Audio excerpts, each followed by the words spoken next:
to host the Peoria Saguaros. That's right, Mesa with the win yesterday. Are now 16-13, 3.5 game leader with 3 games left to play. That's all they need as far as clinching a spot in Saturday's championship. First pitch already underway. J.J. Fermaniak pops it up on the left side of the infield. The shortstop, Therio, makes the catch for the first out. So we are underway.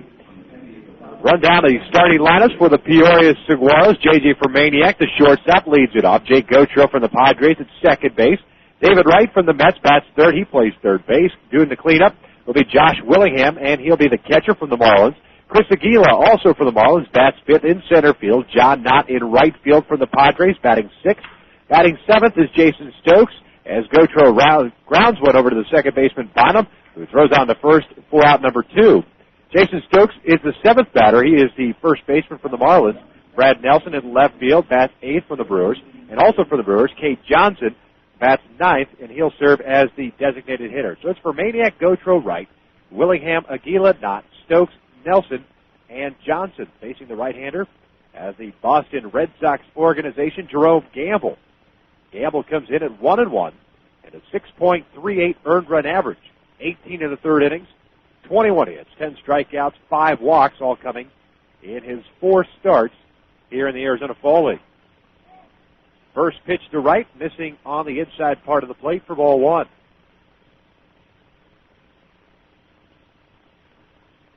Right-handed batter from the Mets, as I mentioned, takes an off-speed pitch inside. 2 balls and no strikes. A 341 average, 2 home runs, and 14 runs batted in. Another overcast, dreary day here in Mesa. There's a ground ball left, shining through. A base hit in the left field for David Wright. His hot hitting continues here in the Arizona Fall League. And that'll bring up Josh Willingham with a man on at first base and 2 outs.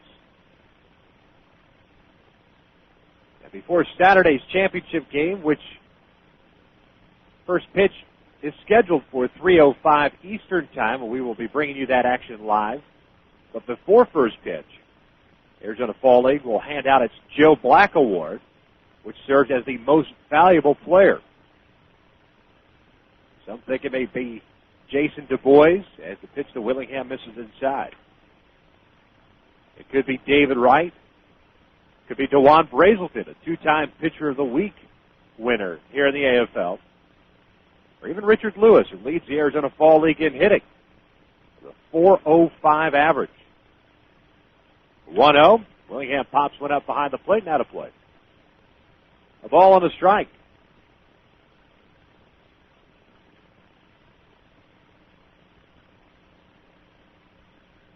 Defensively for Mesa, Luke Scott is in left field. Rich Thompson in center. Owens is in right field. Choi Fu at third. Therio at short. Bynum at second. J.R. House over at first base. And Dave Wallace does the catching. Willingham slices one foul down that right field corner, now to play. 1 ball and 2 strikes. Just underway here at Mesa. 2 outs. Man on at first. Here in the top of the first. Peoria Saguaros 17-15 in second place, 2.5 games back of the Mesa Solar Sox in the American Division. Solar Sox dropped one last night, 5-4 to Peoria Javelinas. That was right here, but the Saguaros could not take advantage as they were pounded by the Desert Dogs, 18-3.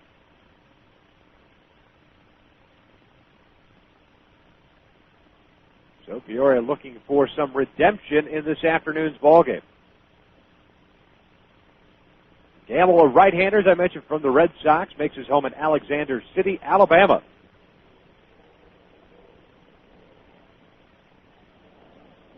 Wallace, there's a hit and run. Pitch hit into right center field. That's going to fall in for a base hit. Thompson, the center fielder, cuts it off. And on to third is Wright. He's being waved around. Here comes the relay throw from second. And not in time, and a 1-0 lead for Peoria. Boy, Frank Kremlis not wasting any time for the Milwaukee Brewers. He's the skipper and third base coach. Saw the hit and run. Thompson overthrew Freddie Bynum, the second baseman, the lead cutoff man. And Therial, the shortstop, had his feet kind of tangled up and had to make an off-balance throw. So an RBI single for Josh Willingham, who stays at first base on that whole play. As Chris Aguila steps in, right-handed hitter from the Marlins organization, takes a slider away for ball one.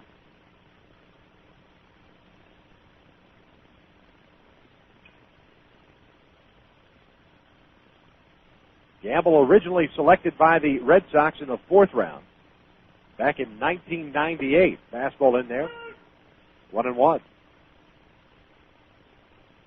And then he was selected by the Reds from the Red Sox in the Rule 5 Major League Draft, December 2002, and returned to the Red Sox in March.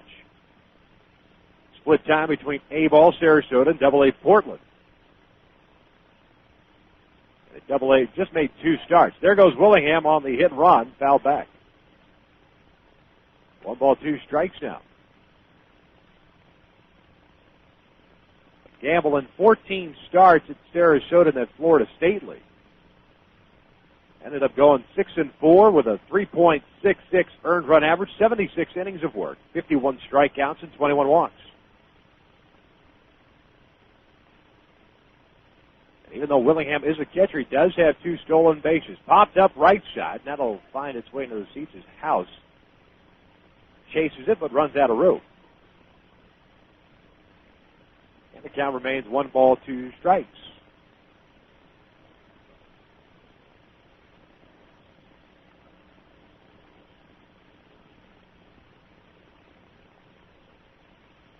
One nothing here at Mesa. Peoria leading it, top of the 1st. Good crowd on hand once again. General managers meetings underway here at Phoenix. Fastball almost hit Aguila.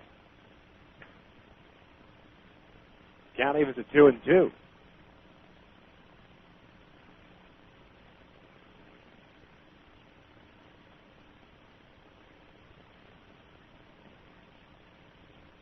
Throw over to first base, and Willingham back safely.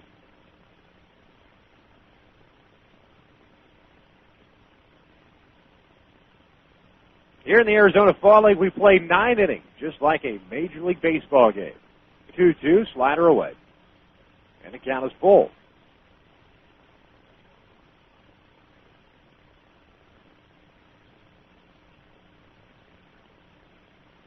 We are scheduled, or supposed to get some rain, I should say. Schedule is the poor choice of word. To get some rain this afternoon and into tomorrow. Willingham goes, but Aguila fouls one off again to the right side, not a play, so Willingham will have to head back to the bag.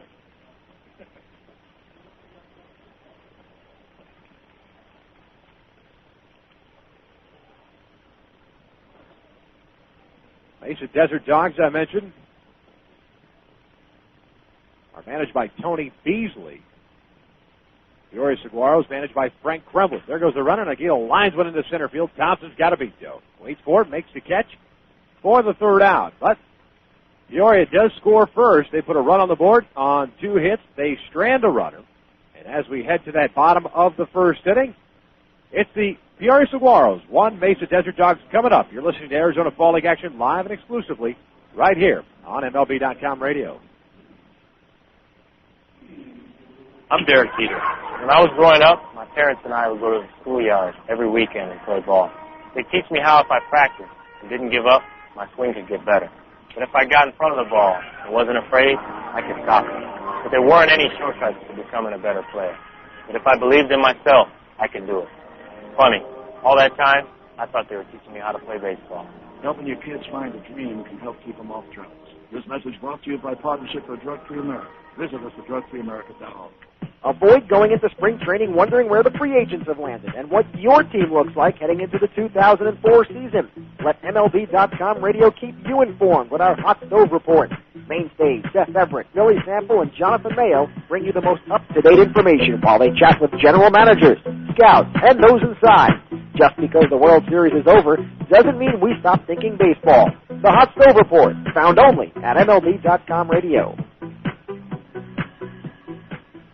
Hi, this is Tommy Lasorda. I want to take this opportunity to congratulate my good friend, Ben Platt for the great interviews he does on MLB.com radio. Well, thank you, Tommy. You know, I try to interview everyone in baseball, from Hall of Famers like you to the new stars just coming on the scene, every morning on the Baseball Breakfast with Billy Sample and Jonathan Mayo, and afternoons on deck with Steph Everett and Victor Rojas.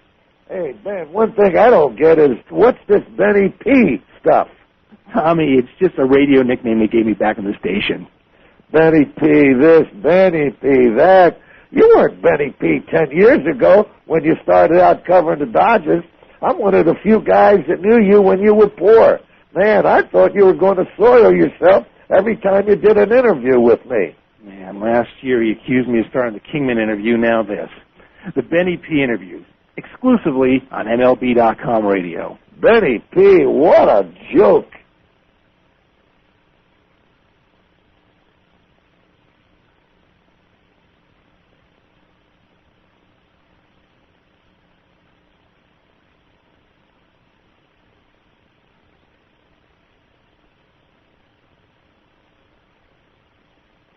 The Pirates, it's Luke Scott doing the cleanup. He is from the Indians organization and out in left field. Kelly Shopak from the Boston Red Sox serves as the DH, batting fifth.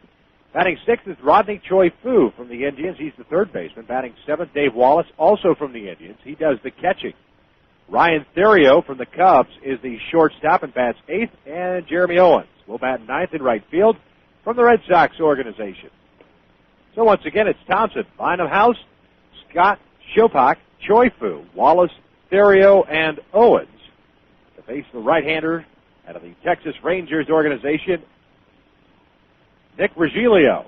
And he fell behind 3-0. Ball four is delivered high. So Thompson on board. First walk issued in this game by either side. And you have to watch Rich Thompson carefully over at first base. Excellent speed. 12 stolen bases here in the Arizona Fall League. And he's been caught 3 times. As Freddie Bynum steps in, hitting from the left side. Right, the third baseman at the cut of the grass. Snap throw over by Regilio. And Thompson dives back safely. Regilio selected by the Rangers in the second round in 1999. Right-hander comes in. There goes Thompson. The pitch is high. The throw down by Willingham is not in time. A delayed call by second base umpire Dusty Dellinger, and that's because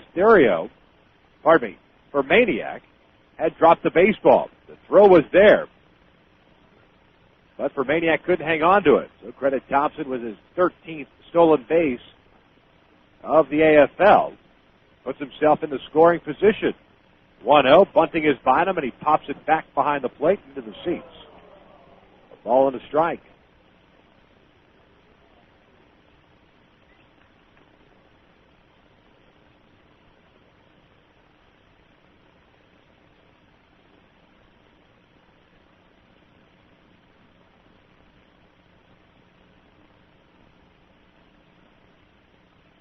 Regilio comes set, the 1-1 pitch, and Bynum slaps one foul.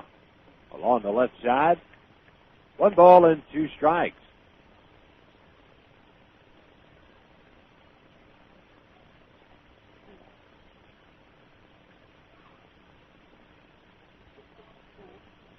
Regilio battling back from injuries, just made 2 starts, pitched in 3 ball games this year. The Arizona Rookie League, as well as Frisco, which is the Double-A franchise of the Rangers.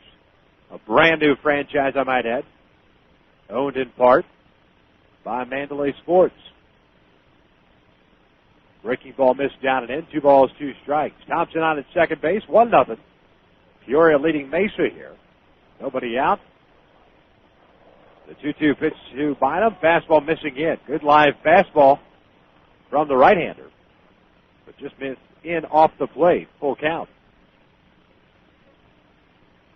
Regilio in his last full season was in 2002, Tulsa, Double-A, 6-8 and a 3.44 ERA in 19 starts. The payoff pitch on the way, and there's a chopper up the first base line, foul. So we'll reset. Thompson will head back to second base. And Bynum will face another full count pitch.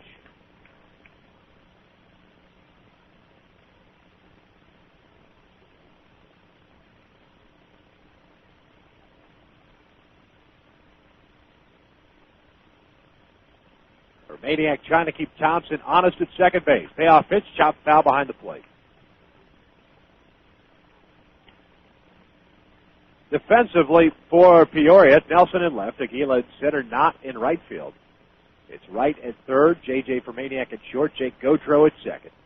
So Padres double play combination. Jason Stokes over at first base. Josh Willingham does the catching. Payoff pitch again, off speed, popped him up. Shallow left field. Nelson's got a beat on it, coming on. And he'll make the catch for the first out. So Bynum unable to advance the runner to third base. That shows pretty good confidence on the part of Nick Regilio to throw a changeup in a 3-2 count situation after throwing a couple of fastballs that Bynum fouled off. As J.R. House steps in with one out and a man on at second.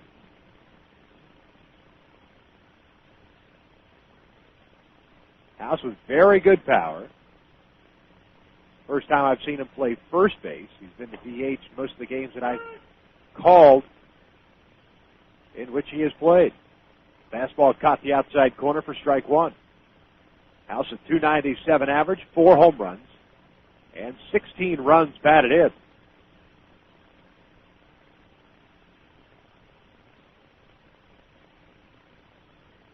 The 0-1 pitch, there goes Thompson, and House drives one deep to left center field. Back goes Aguila. He's still going back, looks up. That ball is gone. Off the berm in left center field, a big fly for J.R. House that gives the Mesa Desert Dogs a 2-1 lead. And that was a hanging breaking ball from Regilio, and House pounded it. Home run number 5 for J.R. House. RBIs number 17 and 18. And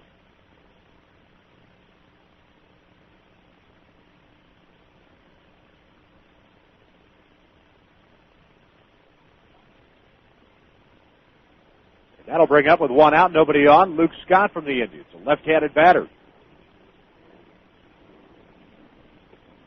First pitch from Regilio, down low, ball one.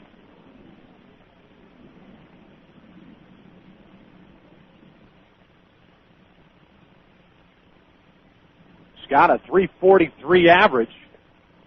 As that pitch missed down and away, 2-0 now. 4 home runs, 14 runs batted in.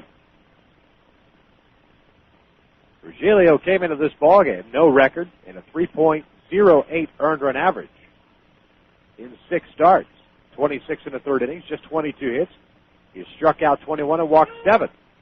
That breaking ball caught the inside part of the plate, 2-1 now. Looks a little shaky here from the onset. And perhaps it's because John Hart, Buck Showalter in the front row right behind the home plate area. That fastball caught the inside part of the plate again. 2 balls and 2 strikes.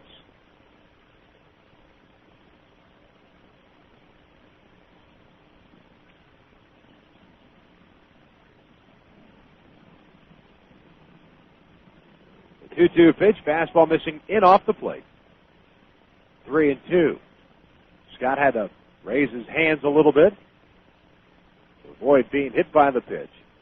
Count is run full.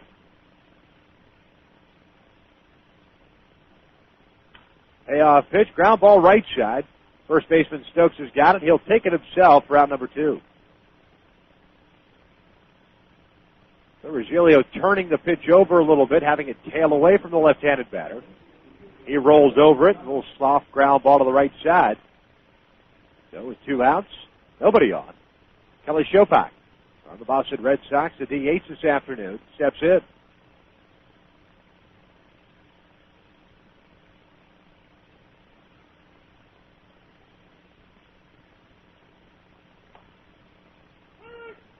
First pitch to Shopak is in there, strike 1. Right-handed hitter, .276 average, 2 home runs. 10 runs batted in. He does have 6 doubles. Slightly open stance from that right side. 0-1 fastball away. 1-1.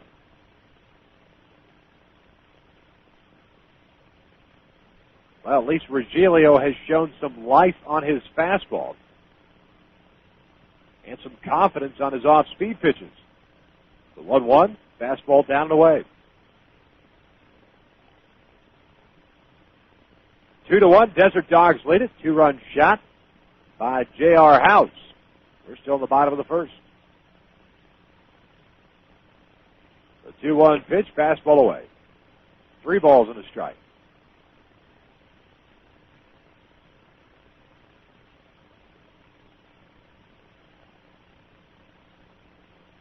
Well, scheduled to join us a little bit later on, Cliff Bartosh from the Detroit Tigers organization, a member of the Saguaros. And Frank Brooks will join us. He is from the Pittsburgh Pirates and a member of the Desert Dogs. As ball 4 is delivered, second walk issued by Regilio in this inning.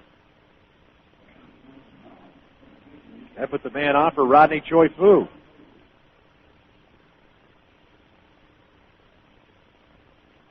Choi Fu, a switch hitter, will hit from the left side against the right-hander Regilio. From the Cleveland Indians organization, getting the start at third base.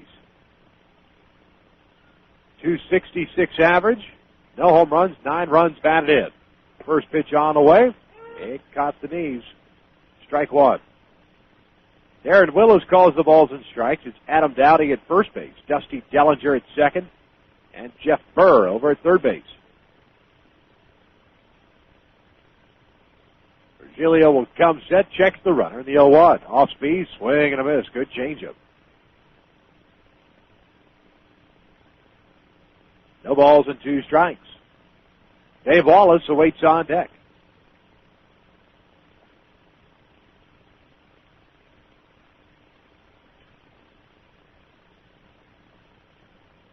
Short lead over at first base by Chopak. The 0-2, that's pulled to the right side. One hopper to Gautreaux. He's got it in the outfield grass, spins around, throws on to Stokes for out number 3. But the Mesa Desert Dogs do come up with 2 runs on just 1 hit. That 1 hit, a 2-run shot off the bat of J.R. House. They do strand a runner. We've played 1 inning here at Mesa. 2-1. Desert Dogs lead it. You're listening to Arizona Fall League action live and exclusively on MLB.com radio. Right now, fall is in full color at Kohl's. Kohl's has all the brands your family loves, like Nike, Levi's, Dockers, Mudd, Lee, Oshkosh, and many more. Every size, every color, fully stocked. And with Kohl's great sale prices, you can bundle up without spending a bundle. Plus, you'll enjoy Kohl's hassle-free returns, stroller carts, easy checkouts, and storefront parking. So come on in and see what's new for fall at Kohl's. Kohl's. Shop happy, leave happy. Hey, Cardinals fans, STLCardinals.com is the official website for Cardinals information. Don't miss a second of the action. STLCardinals.com is the only place for live baseball action on the net with game day audio. Watch video highlights of every game with postgame.tv. Heading to the ballpark? Buy tickets to any game and buy the latest Cardinal gear online at the shop. For diehard Cards fans like you, STLCardinals.com, the #1 site for Cardinals fans.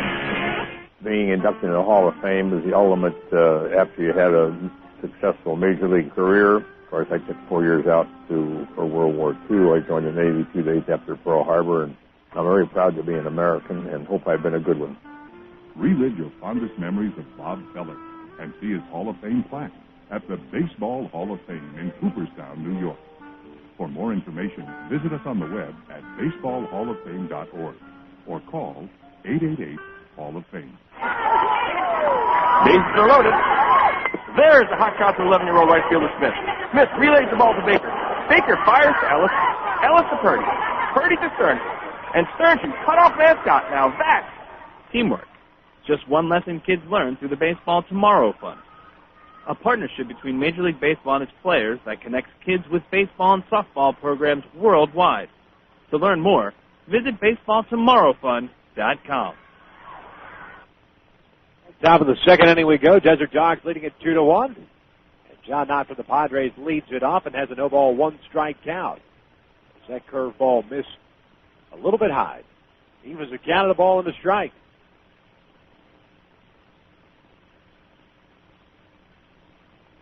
1-1 pitch, breaking ball low. 2-1, at least here in the early going after 1 inning. Both starters, Nick Regilio And Jerome Gamble working deep counts. 2-1 pitch, upstairs, 3 balls and a strike. Speaking of which.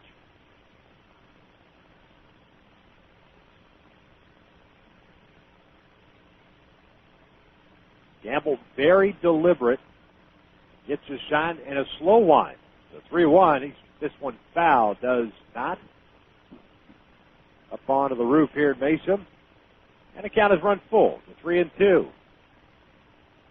Not a .244 average, 4 home runs.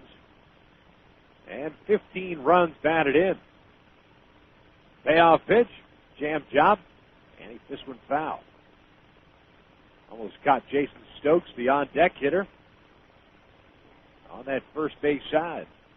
So we'll reset it, do it again.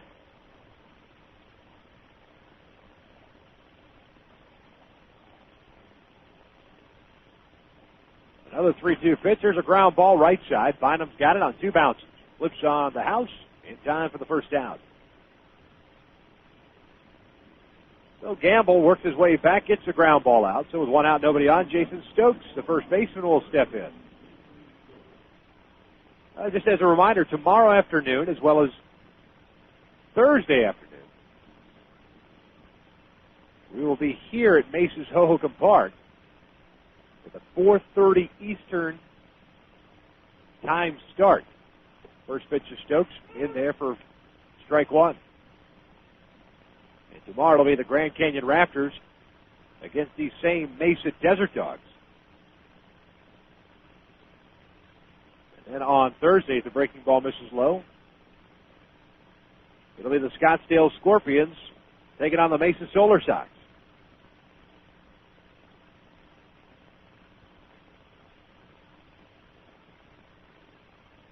Of course, Thursday, the end of the regular season here in the Arizona Fall League Championship game coming up on Saturday. The 1-1 down low.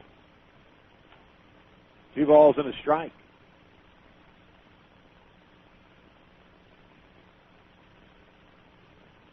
Well, the awards have started to come out. The Rookies of the Year announced yesterday. American League Cy Young Award named today. Stokes lines one down on left field corner, base hit. That's a fair ball, comes off the corner.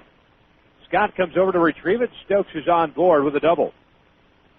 And that ball was smoked down the left field line. Believe it or not, just the first double for Jason Stokes here in the Arizona Fall League.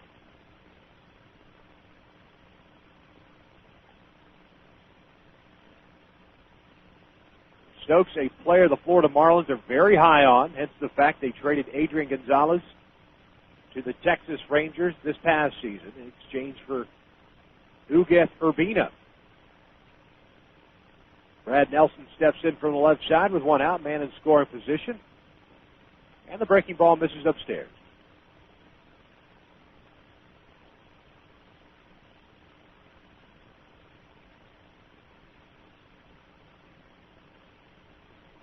Gamble comes set, the 1-0. That caught the corner. 1-1 now. Nelson from the Brewers, a .234 average. No home runs. And 8 runs batted in.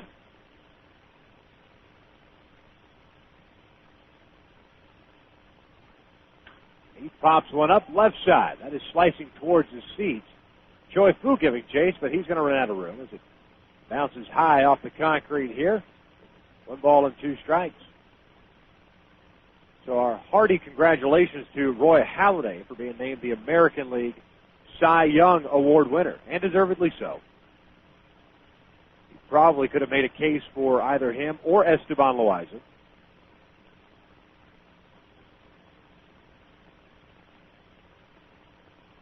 But Halladay was able to pull it out. Gamble gets a sign. He'll come set. 1-2, off speed inside. 2 balls, 2 strikes.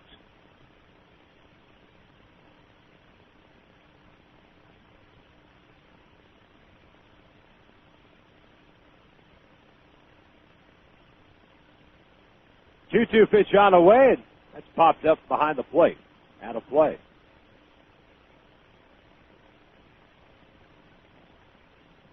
One out here in the top of the second, 2-1. Desert Dogs leading it.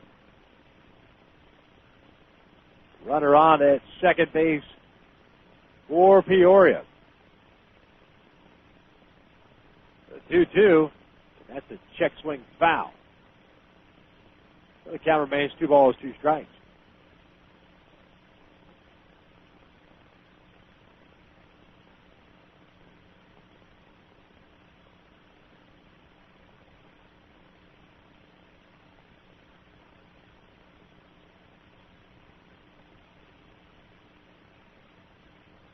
Two-two pitch on the way. And what do you know? Another full count here this afternoon. Plenty to go around for everybody as the pitching continues to struggle. Although the Desert Dogs very respectable as a pitching staff at a 4.29 team ERA. Payoff pitch, and that's popped up left field.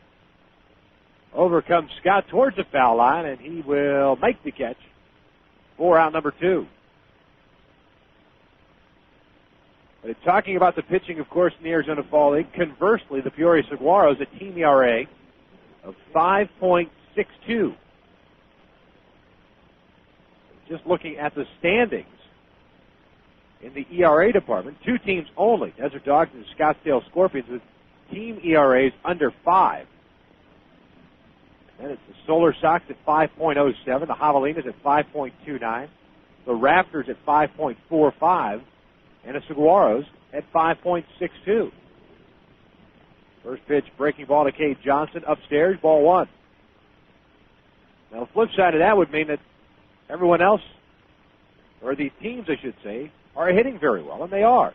Desert Dogs, a 307 team average. Solar Sox, 293. Saguaros, 275. Javelinas, 272. Same with the Scorpions.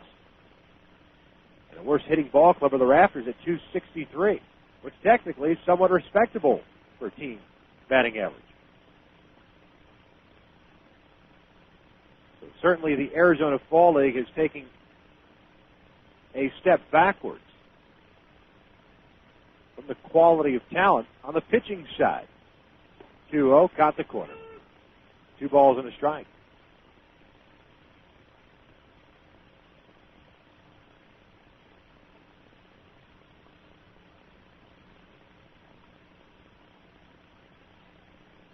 J.J. Fermaniak, the leadoff hitter, and shortstop awaits on deck. Gamble gets his sign, comes set, the 2-1. Fastball caught the outside part of the plate. 2 balls and 2 strikes. Cade Johnson from the Brewers, serving as the DH today. Johnson, a 441 average. 3 doubles, 1 triple, 2 runs batted in. Has a chance to tie this game up. 2-2 pitch, breaking ball in the dirt. Nice play by Wallace, the catcher. Kept that ball in front of us, thus holding Stokes at second base. No full count.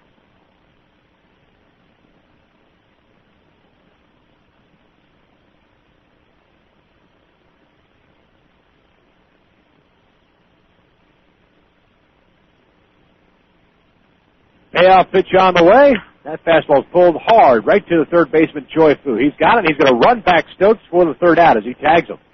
So bad base running by the first baseman for Peoria. Gets caught up between second and third. Nothing doing for Peoria here in their half of the second inning. No runs, 1 hit, 1 man left on base. So we head to the bottom of the second, 2-1. Desert Dogs leading it. You're listening to Arizona Fall League action, live and exclusively on MLB.com radio. I'm Bob Costas. This year would have marked Lou Gehrig's 100th birthday. The legendary Iron Horse of baseball gave his heart and soul to America's favorite pastime, but he gave his life and name to the fatal disease, ALS, now best known as Lou Gehrig's disease. You can help strike out ALS.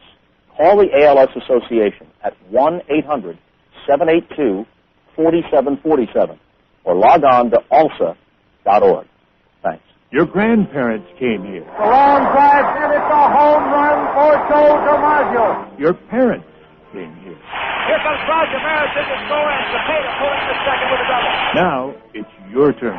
Number 3,000 for one of the great players of all time, George Brett. Cooperstown, New York. A tradition of excellence for 7 decades. Be a part of it. For information, call 1-888-HALL-OF-FAME. From the first pitch of spring training to the last pitch of the World Series, MLB.com radio brings unique and exclusive coverage of Major League Baseball. That continues during the winter months with Arizona Fall League action, hot stove reports, and baseball winter meetings. In November, check out live and exclusive play-by-play of Arizona Fall League action with the hottest prospects in baseball. December means baseball's winter meetings live from New Orleans as we bring you conversations with the managers and team officials from every ball club. Get the latest news with free agent signings and off-season moves on the Hot Stove Shows. And get updates on Winter League and the news from the minor leagues on the Baseball America Hour. Number one baseball source all year long. This is MLB.com radio.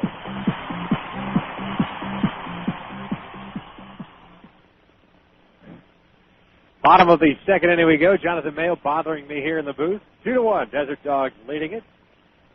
As Dave Wallace, the catcher, leads it off, takes a pitch low and away for ball one. Peoria started the scoring in the top of the first, with David Wright scoring on an RBI single off the bat of Josh Willingham, making it 1-0. But then the Desert Dogs, with a 2-run shot by J.R. House, took the lead, and that's where we stand right now.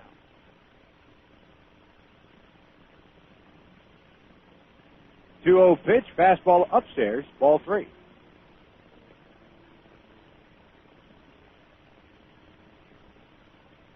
Three balls and no strikes on Wallace, the catcher, right-handed hitter. Ball four. Third walk issued by Regilio here in this game.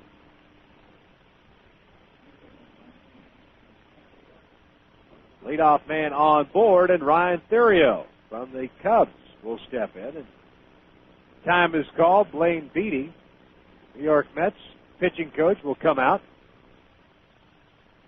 and have a word with Nick Regilio, who's struggled with his control. Three walks, no strikeouts.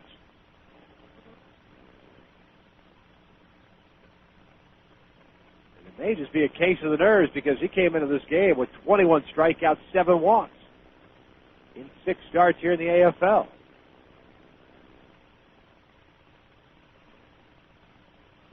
Beatty heads back to that first base dugout. And it'll be Theriot.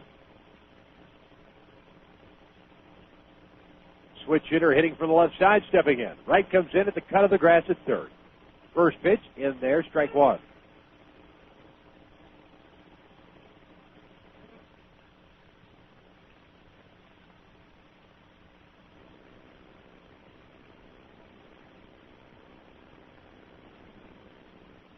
Throw over by Regilio, and back safely is Wallace. No stolen bases here in the Arizona Fall League for the big man. But we'll see if Tony Beasley, like his counterpart Frank Kremlis, will get the runner going. Trying to move the defense around a little bit, open up a hole, possibly a hit and run. Add to his lead. Theriot, ground ball up the middle. Shortstop for Maniac's got it. His tag second, throws on the first in time for the double play. So Beasley does not start the runner, and Theriot grounds into a 6-3 double play. 2 outs for Jeremy Owens.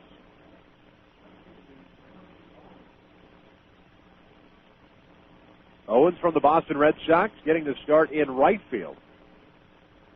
A .231 average, 2 home runs, 13 runs batted in, hitting from the right side. First pitch on the way, fastball missing low.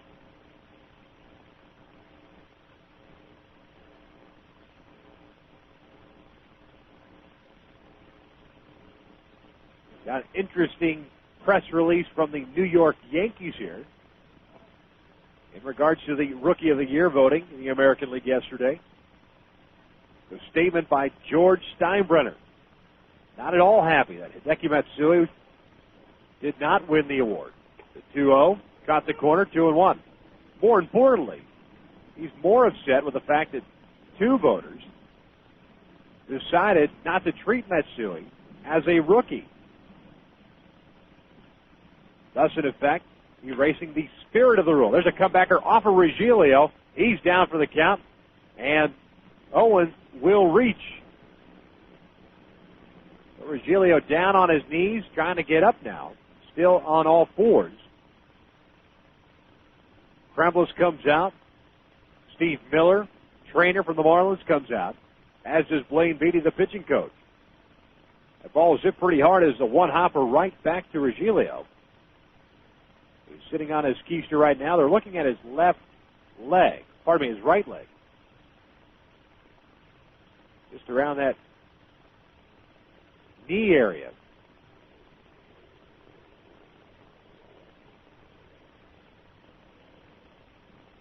Infield gathered around the mound area to see how Regilio will respond.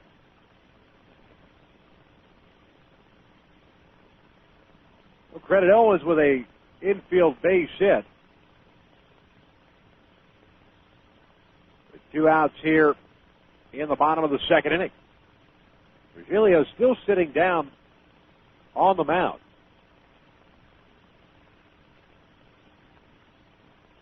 There's been no real attempt for him to stand up.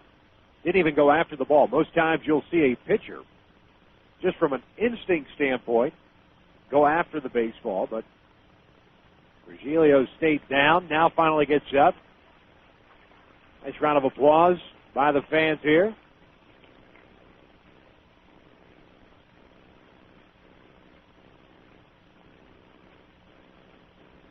Regilio makes his way back towards the second base area, trying to walk it off alongside, actually, the Texas Rangers trainer. Kyle Turner's out there.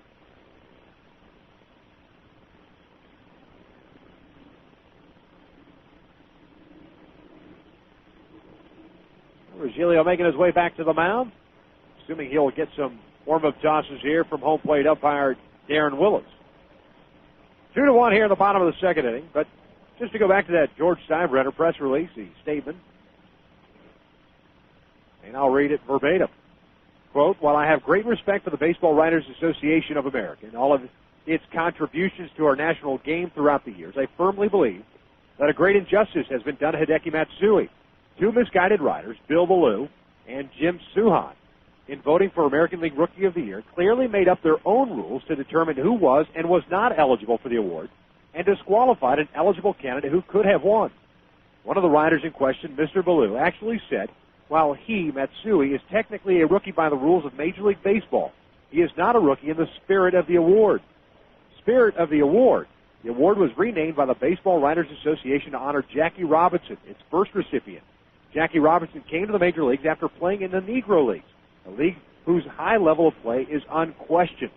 This year's voting farce, where the appropriate qualifications for the award were blatantly ignored, clearly demonstrates unfairness to first-year players from Japan, and that must be stopped. That, of course, coming from the office of the New York Yankees, a statement by George Steinbrenner.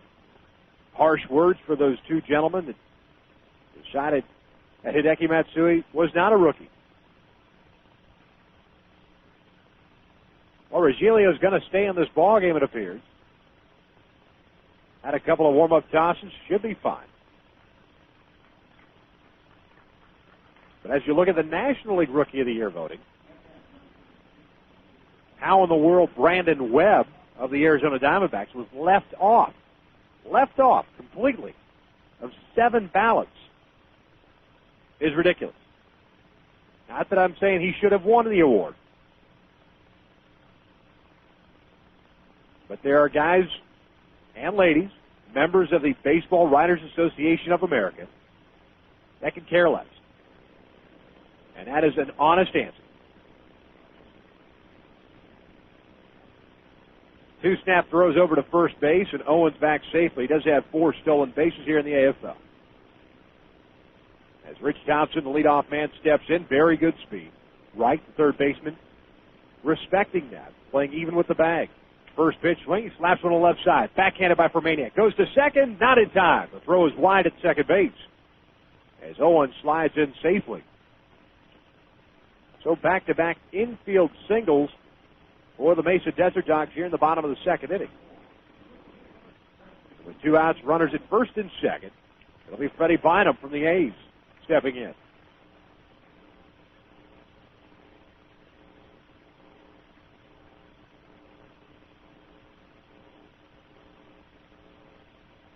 Bynum 0 for 1, flew out to left field in his first AB. He lines one into left center field. Nobody's going to get this one. It's going to go for extra bases. 1 run is going to come in. Thompson's going to score easily. 2 runs are in.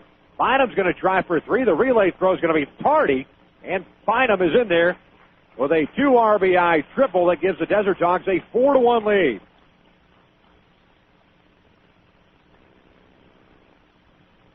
That's the second triple of the Arizona Fall League for Freddie Bynum.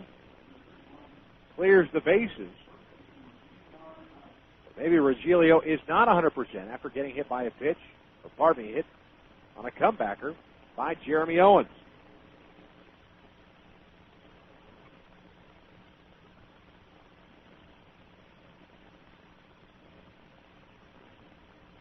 J.R. House, the man who had 2-run shot in the first inning, takes a breaking ball in there for strike 1.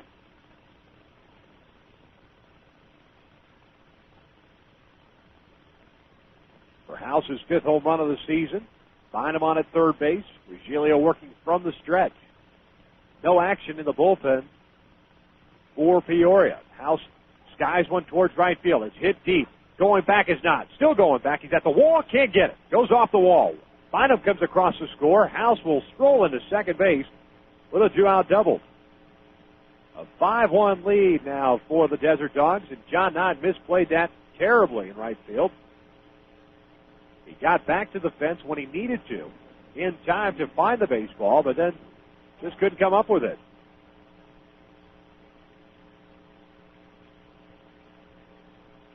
That's 4 consecutive hits given up by Regilio with 2 outs here in the second. 5-1 the score. Luke Scott from the Indians steps in now. First pitch to Scott, swing and a miss. Big hack by the left fielder. Came up empty on the fastball. 0-1 the count.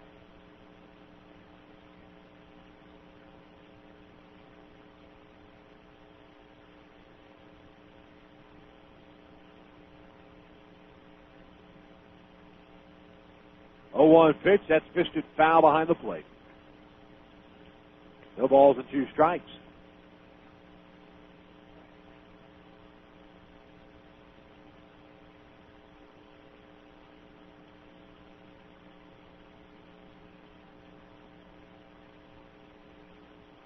Temperatures dropping a little bit this afternoon as now there is some action in Peoria's bullpen.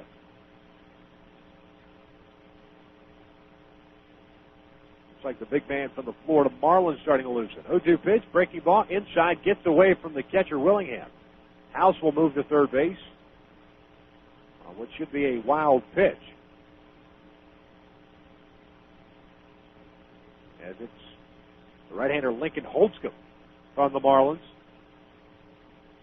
starting to loosen up in right field.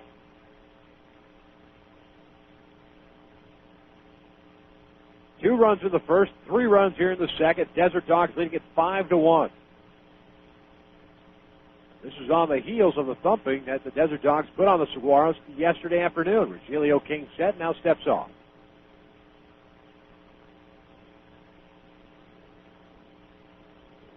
The thumping was 18-3 yesterday. The 1-2 pitch, off speed low. Nice play by Willingham, the catcher, to keep that ball in front of him with a man on at third base. And the count evens up at 2 balls and 2 strikes. Desert Dogs scored early and often as they belted out a season-high 23 hits, scored 14 runs in the final 3 innings to win it 18-3 yesterday in Peoria.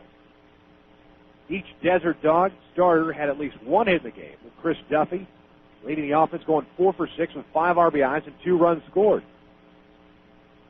That there is almost a week in the Arizona Fall League. 2-2 pitch, breaking ball, chop foul. Dan Johnson from the A's, Luke Scott from the Indians, Tony Schrager from the Red Sox, each had 3 RBIs in that game. And combined to go 8 for 16 with 6 runs scored. And, of course, as I've already mentioned, with that win, the Desert Dogs clinching the National Division and And they will meet the winner of the American Division in the championship game on Saturday in Scottsdale. 2-2 pitch on the way, and that's pulled foul down to first base line. So Scott battling here. Nick Regilio's pitch count steadily climbing. He's an inning and two-thirds into this. He's allowed 5 hits, including a home run, a double, and a triple.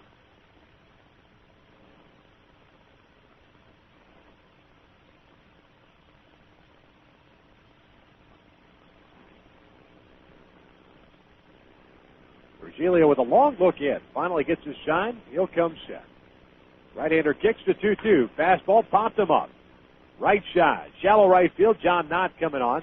Second baseman Gautreau going out. It's actually going to be the center fielder, Aguila, making the catch for the third out. But not before the Desert Dogs push across 3 runs on 4 hits. They do strand a runner. As we played 2 innings here in Mesa, 5-1. Desert Dogs leading it. You're listening to Arizona Fall League action live and exclusively on MLB.com radio. I'm Derek Teeter. When I was growing up, my parents and I would go to the schoolyard every weekend and play ball. They teach me how if I practiced and didn't give up, my swing could get better. But if I got in front of the ball and wasn't afraid, I could stop it. But there weren't any shortcuts to becoming a better player. But if I believed in myself, I could do it. Funny, all that time, I thought they were teaching me how to play baseball. Helping your kids find a dream can help keep them off drugs. This message brought to you by Partnership for Drug-Free America. Visit us at drugfreeamerica.org. Avoid going into spring training wondering where the free agents have landed and what your team looks like heading into the 2004 season. Let MLB.com radio keep you informed with our Hot Stove Report. Mainstays Seth Everett, Billy Sample, and Jonathan Mayo bring you the most up-to-date information while they chat with general managers, scouts, and those inside. Just because the World Series is over doesn't mean we stop thinking baseball. The Hot Stove Report, found only at MLB.com radio. Hi, this is Tommy Lasorda. I want to take this opportunity to congratulate my good friend Ben Platt for the great interviews he does on MLB.com radio. Well, thank you, Tommy. You know, I try to interview everyone in baseball, from Hall of Famers like you to the new stars just coming on the scene, every morning on the Baseball Breakfast with Billy Sample and Jonathan Mayo, and afternoons on deck with Seth Everett and Victor Rojas. Hey, Ben, one thing I don't get is, what's this Benny P stuff? Tommy, it's just a radio nickname they gave me back in the station. Benny P this, Benny P that. You weren't Benny P 10 years ago when you started out covering the Dodgers. I'm one of the few guys that knew you when you were poor. Man, I thought you were going to soil yourself every time you did an interview with me. Man, last year he accused me of starting the Kingman interview, now this. The Benny P interviews, exclusively on MLB.com radio. Benny P, what a joke. Top of the third inning we go. J.J. Fermaniak leading it off for Peoria, 5-1. Mesa Desert Dogs leading it here. 2 in the first, 3 in the second. Peoria managing the solo run in their half of the first inning. Fermaniak hitting from the right side, lines one into right center field. Johnson's got good speed, but he's not going to get to it. That's off the base of the wall. Fermaniak will round first, head into second base with a leadoff double. Good piece of hitting by Fermaniak. Got a fastball out and away from him. Didn't try to pull it, went with the pitch. Put in that right center field area. Thompson, as I mentioned, good speed, likes to play shallow in center. And Fermaniak has his second double of the AFL. Puts a runner in scoring position for Jake Gautreau.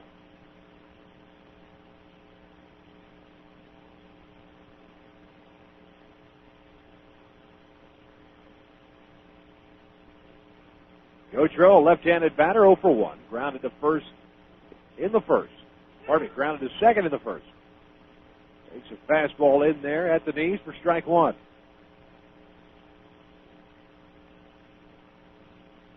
Well, the Hot Stove League, well underway, especially with the general managers meeting down here in Phoenix. Fastball away. Ball and a strike.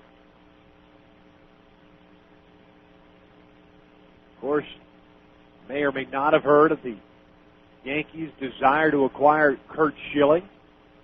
Heard a report today that the three-way trade trying to be worked out. Gautreaux pops it up on the infield. Left side, Choi Fu's got a beat on it, makes a catch right behind the mound for the first out. Gautreaux not happy with himself, slammed the bat down into the ground before he started his run to first base. So one out. Man on at second for David Wright.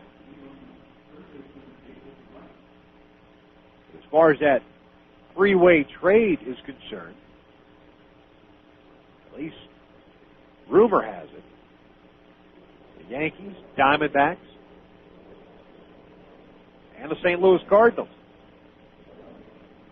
And there was another trade between the Yankees, Diamondbacks, and the Brewers.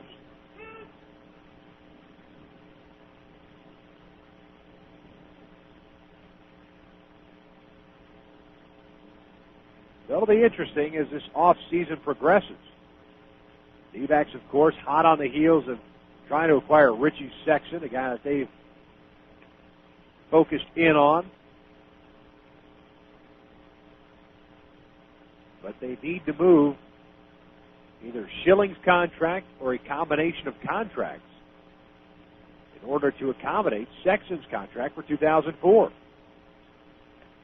1-1 pitch to right upstairs. 2 balls and a strike.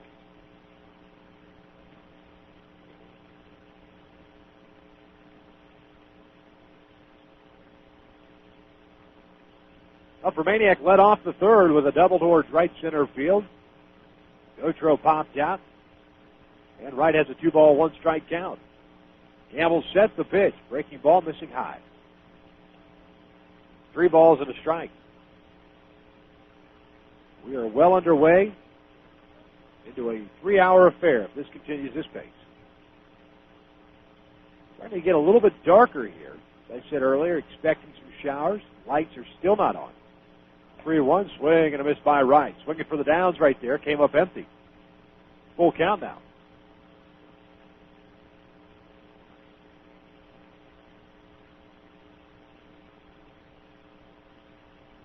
(5-1), top of the third. Desert Dogs leading it. Big lead at second by Maniac. Gamble comes set. Checks him twice. Payoff pitch on the way. Fastball swing and a miss, and down goes Wright. First strikeout for either side in this ballgame. There are 2 outs now for Josh Willingham.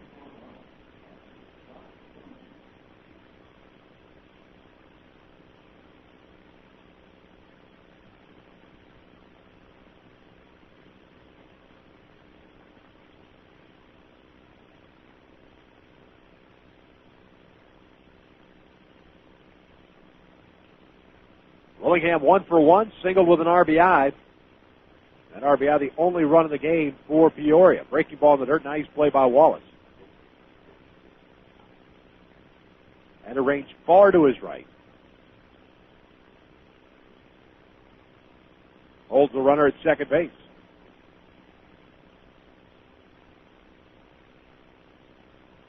Maniac with decent speed on at second. And nobody really holding him on. The 1-0, fastball inside. 2 balls and no strikes. Action in the bullpen for the Mesa Desert Dogs.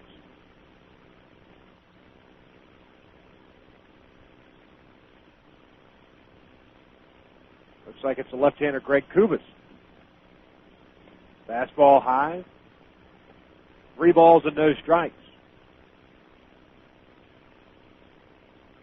Regilio may be done. It looks as if Holtzcomb is coming in from the bullpen, so his afternoon appears to be complete.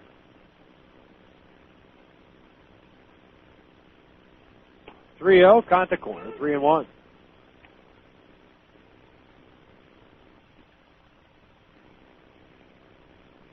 And if indeed it is Regilio's, or was Regilio's last inning of work, he went 2 innings, gave up 5 hits, 5 runs, 3 walks, no strikeout. Fastball, outside, ball 4.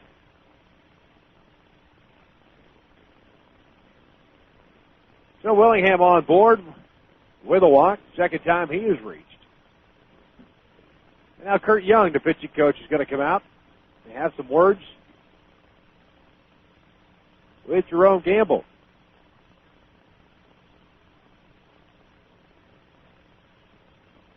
News around Major League Baseball. I already mentioned that Roy Halladay is named the American League Cy Young Award winner.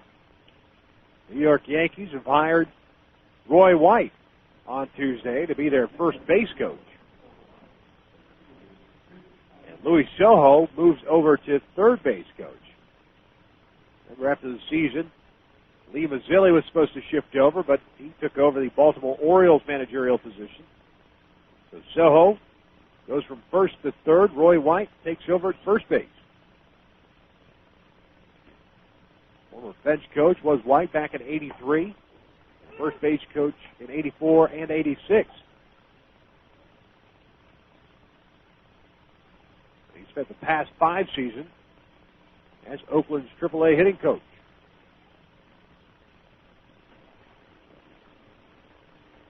Oh, 1 on the way. Fastball high and tight. Aguila had to kneel down out of the way from that one. That's the second time in this game he's almost been hit. Evens a count of the ball and a strike.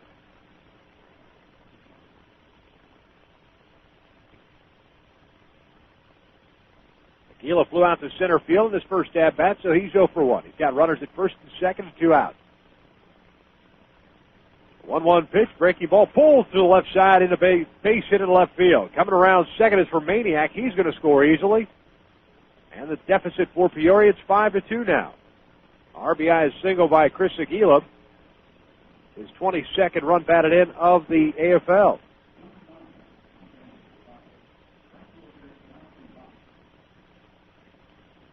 Willingham advances to second base. John Knott will be the batter.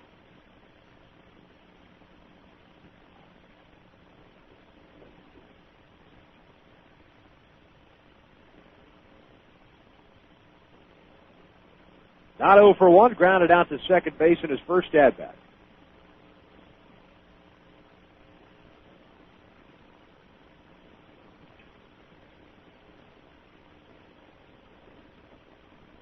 First pitch, fastball away, ball 1. So much like Regilio, Gamble struggling with his control, running the pitch count up, even though he's got a 5-2 lead. Fastball in at the knees. 1-1 the count.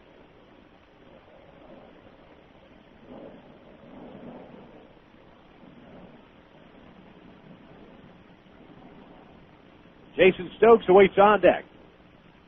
Gamble comes set, the 1-1 pitch, and that one's missed inside to the right-handed batter. A little breaking pitch. Not thought about starting his swing, but held up. 2-1.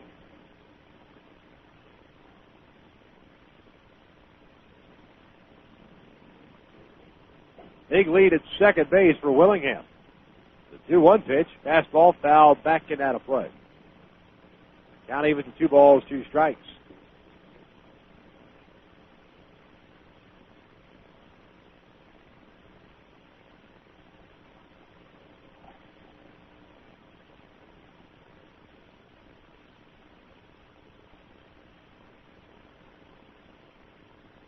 Two outs, top of the third inning. 1 run in for Peoria. They trail at 5-2. The 2-2 pitch, chopper to the third baseman Choi Fu. Leaps up, he's got it.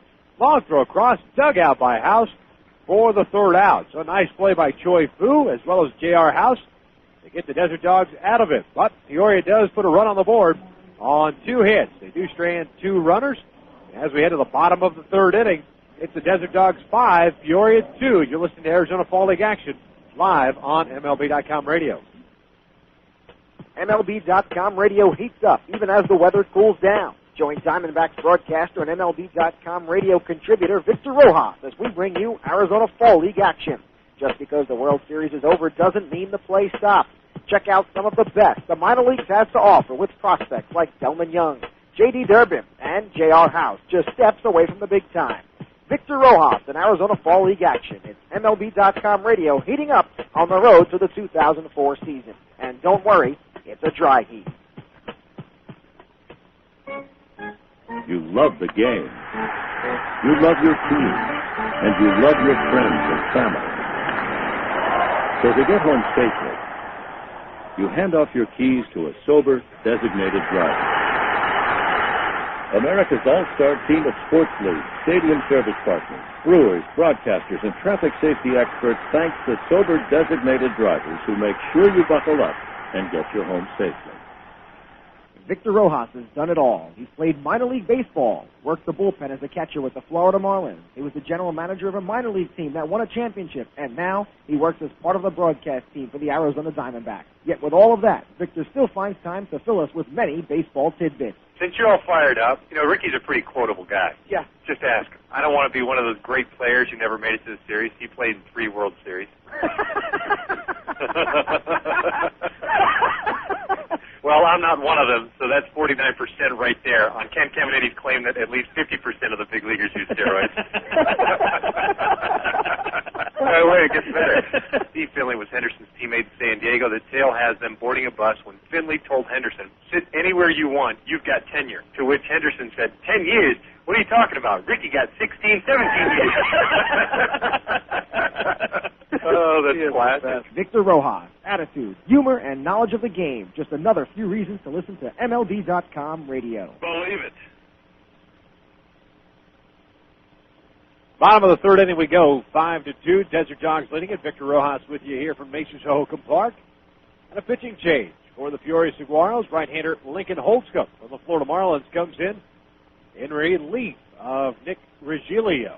Holtzcomb, 6'4", 240-pound right-hander.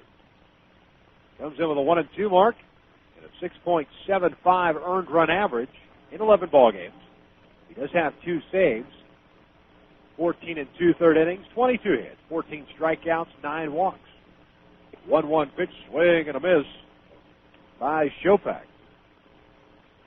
1 ball, 2 strikes. Shopak, no official at-bat. He walked in his first AB. Regilio, 2 innings, 5 hits, 5 runs, 3 walks, no strikeouts.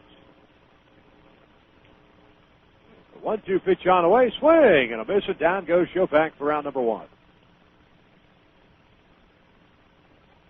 So Holtzcomb comes in throwing strikes early. It's the first out of the inning. That'll bring up Rodney Choi-Fu. First time the leadoff man's been retired for the Desert Dogs.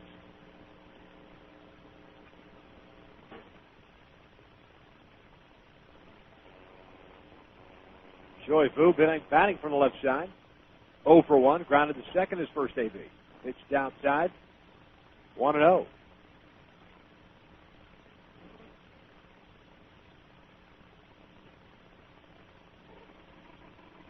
On other Arizona Fall League action is Choi-Fu chops one foul. Ball and a strike. Mesa Solar Sox visiting the Peoria Javelinas in Peoria. And then tonight, 7:05 p.m. start. Grand Canyon Raptors will host the Scottsdale Scorpions over at Scottsdale Stadium. 1-1 pitch, fastball in there. 1 ball and 2 strikes.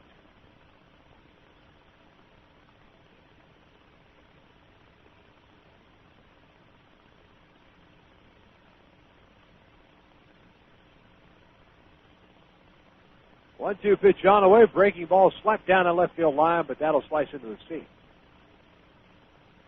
Choi-Fu recognized the breaking ball, and with 2 strikes, he's trying to protect. Count remains 1-2. Well, Jonathan Mayle will join me a little bit later on. Down in the seats, talking to people is Jonathan.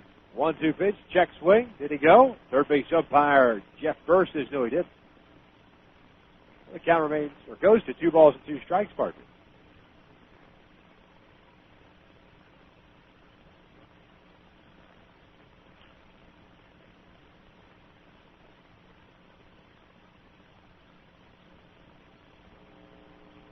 Two-two pitch on the way, fastball outside, full count. Holtzcomb with a pretty good fastball, live arm.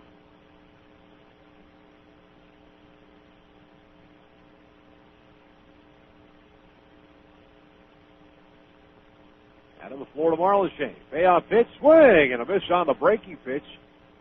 Down goes Choi Fu for out number 2. So HoHoKam's come in. 2 batters up, 2 punch-outs. That'll bring up Dave Wallace.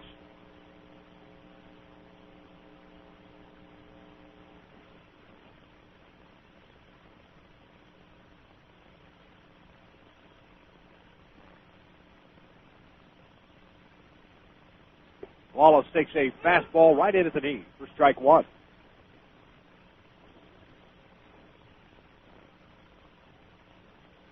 Wallace getting the start as the catcher this afternoon. Walked in his first at-bat. Pitch missed down the way, ball and a strike.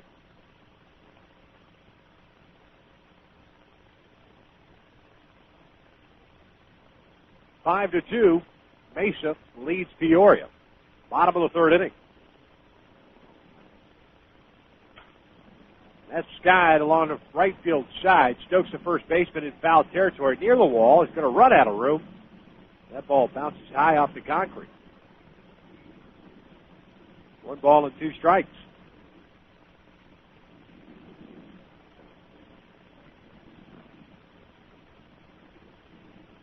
You'll have to beg my pardon. I got a little bit of a cold, so I have to pot down and sneeze on occasion. You hear sneezing in the background. That is me.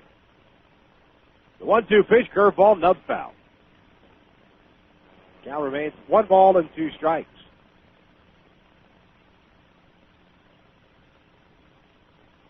Peoria with 2 runs on 5 hits. No errors. Mesa 5 runs on 5 hits. Also no errors. 1-2 fastball down low. Count evens at 2 balls and 2 strikes. As I was saying earlier, John Hart, as well as Buck Showalter, in the front row. See Nick Regilio, he's out of the game, and down goes Wallace. 3 strikeouts in the inning for Lincoln HoHoKam. John Hart, Buck Showalter, now gone from the stadium. Ends the inning for HoHoKam. He retires his side, all 3 on punch-outs. We've played 3 innings here at Mesa, 5-2. Desert Dogs lead it. You're listening to Arizona Fall League action, live and exclusively on MLB.com radio. Hey, fantasy baseball freaks and geeks. The Fantasy 411 is back for the 2003 offseason with Corey Schwartz and me, Mike Piano, every Wednesday at 2 p.m. Eastern Time. We'll give you the fantasy impact of all the offseason moves, like free agent signings, trades, and even front office changes. Plus, we'll answer all your emails at radio@MLB.com. So don't get caught up in all the turkey and all that holiday shopping this offseason. Check us out on the Fantasy 411 every Wednesday at 2 p.m. Eastern Time on MLB.com radio. Hey, baseball fans. Only MLB.com takes you straight from the ballpark to your computer. So don't miss a second of the action. Check out MLB.com, the only place for live baseball online. Get live games with MLB.tv and game day audio. See live stats with MLB.com's unique game day feature. For fans who just can't get enough of the game, MLB.com, the official site for all things baseball, the #1 site for Major League Baseball fans. I was 0 for 11, and it was the year that we got Johnny Mine. And I'm going to fix my bat up for him. So I'm up there the first time using the bat, and pitch it to him high and inside. I duck, I got the ball, hit the bat, line drive, base hit, and I got 199 after that. Relive your fondest memories of Phil Rizzuto and see his Hall of Fame plaque at the Baseball Hall of Fame in Cooperstown, New York. Visit us on the web at baseballhalloffame.org or call 888-HALL-OF-FAME. What's the deal with Freddie Garcia? Mariner pitching coach Brian Price enlightens us. What really happened with Freddie is his ball started to come up and straighten out up in the zone, and he was giving up a lot of extra base hits and home runs, throwing a lot of breaking balls to try to miss bats and things of that nature. We kind of shortened up his arm circle to get the ball down and added a slider and moved him over on the rubber. Probably the biggest thing is that he did for himself was just became more aggressive. The hottest issues in the game, MLB.com radio. At the top of the 4th inning we go. New pitcher for the Mesa Desert Dogs. It's Greg Kubesh from the Philadelphia Phillies, a side armor left-hander to boot. Big man, 6'6", 205, makes his home in East Bernard, Texas. Kubesh Gets Jason Stokes to swing and miss on the first pitch fastball. Kubish 1-0 and an 8.25 ERA down here. 12 games. 12 innings, 18 hits, 4 strikeouts, 5 walks. Fastball missed away. 1-1.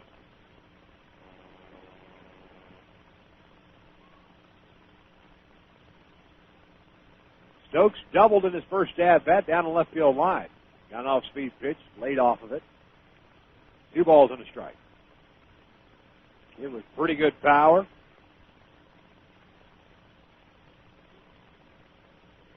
Two-one pitch, caught the corner, 2-2. Stokes was 17 home runs this past season at Jupiter. Last year had 27.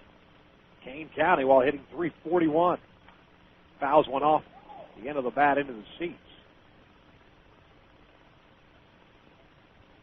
Fans ducking out of the way here. 2 balls and 2 strikes on Stokes. Florida Marlins farmhand.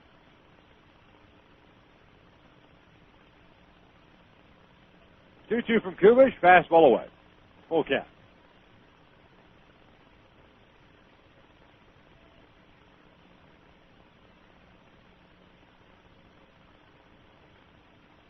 Left-hander sets, payoff pitch, swing, and a miss. And down goes Stokes. First out here in the 4th inning. The last 4 batters in this game, both sides combined, 4 strikeouts. Brad Nelson from the Brewers will step in. Nelson, batting from the left side, takes a fastball in there for strike 1. He is 0 for 1, having flown out to left field in his first at-bat.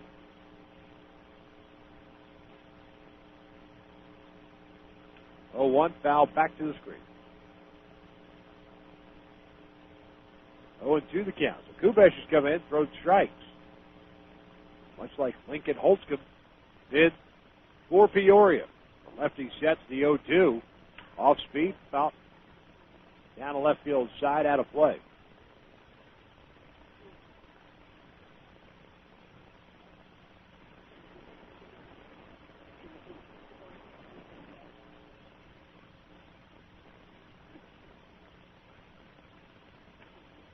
The 0-2 pitch missing inside. 1 ball, 2 strikes.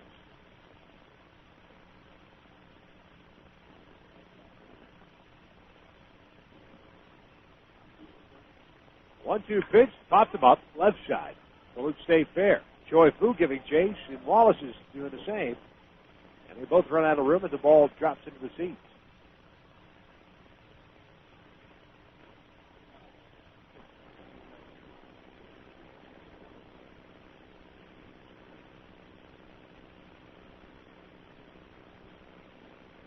One ball, 2 strikes, 1 out here, top of the 4th inning. 5-2, Desert Dogs leading it. 1-2 pitch. There's a chopper to the right side. Bynum ranging to his left. He's got it. A couple of bounces. Flips on the house for the second out. So 2 up and 2 down. That'll bring up Cade Johnson.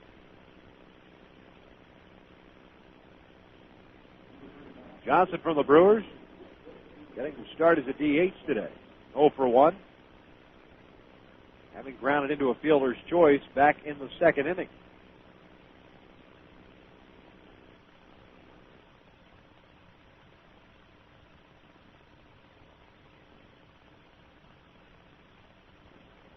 Johnson, a right-handed batter, came in hitting .441. Fouls one back to the screen for strike 1.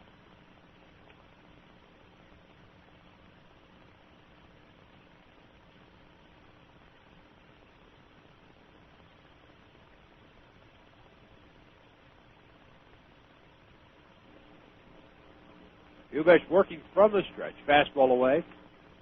Ball and a strike. Now Peoria with a run, solo run in the top of the 1st inning. Desert Dogs dropping a 2 spot in the bottom of the 1st. 2-run home run by J.R. House. They took a 5-1 lead with 3 runs in the bottom of the 2nd. As that fastball got away from Wallace, goes to the backstop. 2 balls and a strike. And Peoria pushing across a solo run in the top of the 3rd inning. That's where we stand right now, 5-2.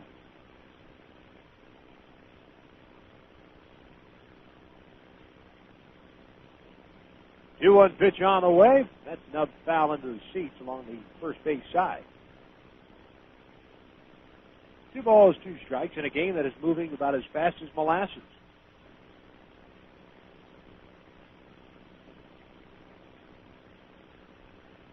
But at least Lincoln Holtzcomb came in, struck out this side. Kubesh, 2 up, 2 down. The 2-2 pitch. There's a little flare to shallow left center field. Thompson coming on, still coming on, dives and makes the catch for the 3rd out. Nice defensive grab by Thompson in center field. As Kubesh comes in, retires the side just like Holtzcomb. 3 up and 3 down. We head to the bottom of the 4th. Desert Dogs leading at 5-2 as you're listening to Arizona Fall League action live on MLB.com radio. Right now, fall is in full color at Kohl's. Kohl's has all the brands your family loves, like Nike, Levi's, Dockers, Mudd, Lee, Oshkosh, and many more. Every size, every color, fully stocked. And with Kohl's great sale prices, you can bundle up without spending a bundle. Plus, you'll enjoy Kohl's hassle-free returns, stroller carts, easy checkouts, and storefront parking. So come on in and see what's new for fall at Kohl's. Kohl's. Shop happy, leave happy. Hey, Cardinals fans, STLCardinals.com is the official website for Cardinals information. Don't miss a second of the action.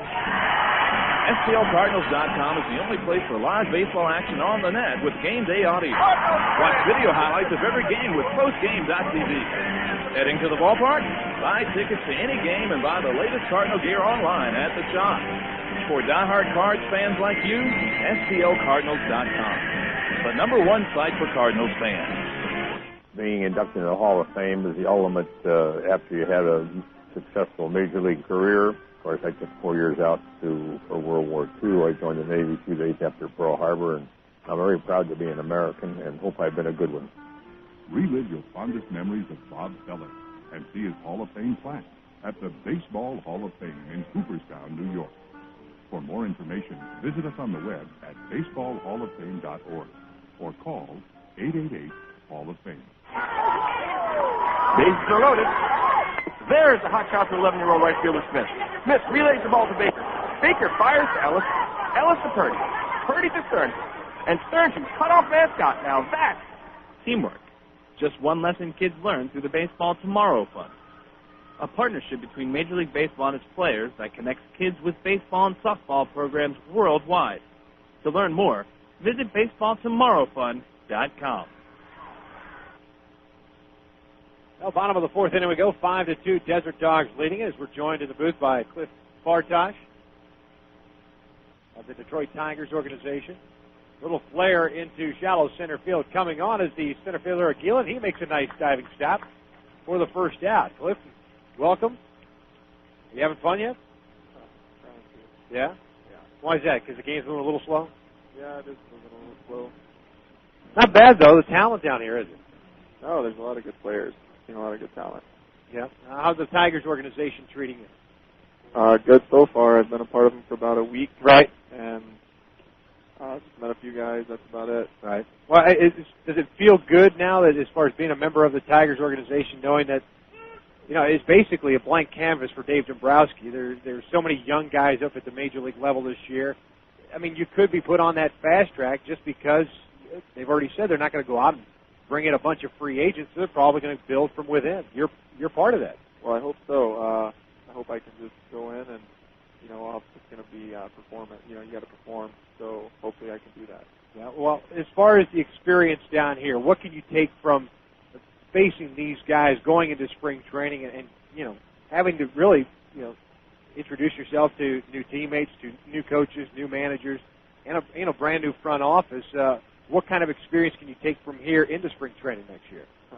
Hopefully I can forget about this experience. I haven't done real well down here, and I just try and scratch it, go into spring training, and try and get better. Is there one particular thing you were working on when you came down here that you needed to get better, and there's a reason why it didn't work out for you? It's probably just consistency.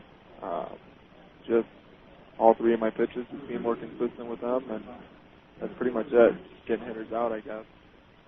Yeah, one of the things that I've talked to a lot of these guys is it's such a long season for you guys, especially going full season with spring training and then having to do this. you guys are still in the hunt here for possibly playing on Saturday, just coming into this one 2.5 games out. You saw the Desert Dogs yesterday, and you probably didn't want to see them ever again, but you have to face them again today. Is that something that plays into it? I mean, you guys have a chance to extend your season, if you will. I mean, I know as a player you always want to play for that championship, but is it about time to go home? It is, but you know what? Here it's just a one-game championship game, so it extends the season 2 extra days. And what's 2 days out of, a lot of guys have been playing 8-9 months now, so 2 days is nothing. Sure. So you want to win it. Sure. And as far as the friendships and stuff like that, do you make a lot of friends down here, or is it just kind of everyone keeps to themselves? I'm curious because when I played in the early 90s, a little bit different. The money was different back then than it is today. So many guys making so much money early on in their careers. Is there that big separation in the clubhouse? No, not here. Not on our team at all. Everybody gets along real well. Met some good guys down here, so it's been fun. What about the Scottsdale area? The first time out here for you? No, I've been out here as well in the Phoenix area. I've been in Peoria spring training for the last 6 years. So the Scottsdale area is kind of new to me because I guess when I first got out here, they really didn't have the 101 center. So right. There wasn't much going into Scottsdale, but now with the 101, all that, it's going out in Scottsdale. You ever been to Lakeland? Never been to Lakeland. I heard about Lakeland a lot the last year. There's a Hooters in Lakeland. That's about it. That's about it. Then you got to make the trek into Orlando or go to Ybor City in Tampa. That's what I heard. Not that I've been around, but that's what I hear. Those towns are pretty good. Yeah. Ybor City's pretty good from what I understand. Is it? Yeah. But a young lad like yourself, you might do well at Hooters. I don't know. Anything you want to say to your family that may be listening or may not be listening? Hello, if you're listening. What's going on? That's it? Well, dude, we appreciate your time up here. I wanted you to get back there because I know you want to cheer on your teammates and hopefully get into that championship game on Saturday. All right, thank you. Best of luck with you going into the Detroit Tigers organization next spring training. All right, thank you. You got it. That's Cliff Bartosh, our guest here in the booth. One run has come in for the Desert Dogs as they lead it now 6-2. Freddie Bynum, the batter, 2 outs and nobody on. 1 ball, 2 strike count on Bynum.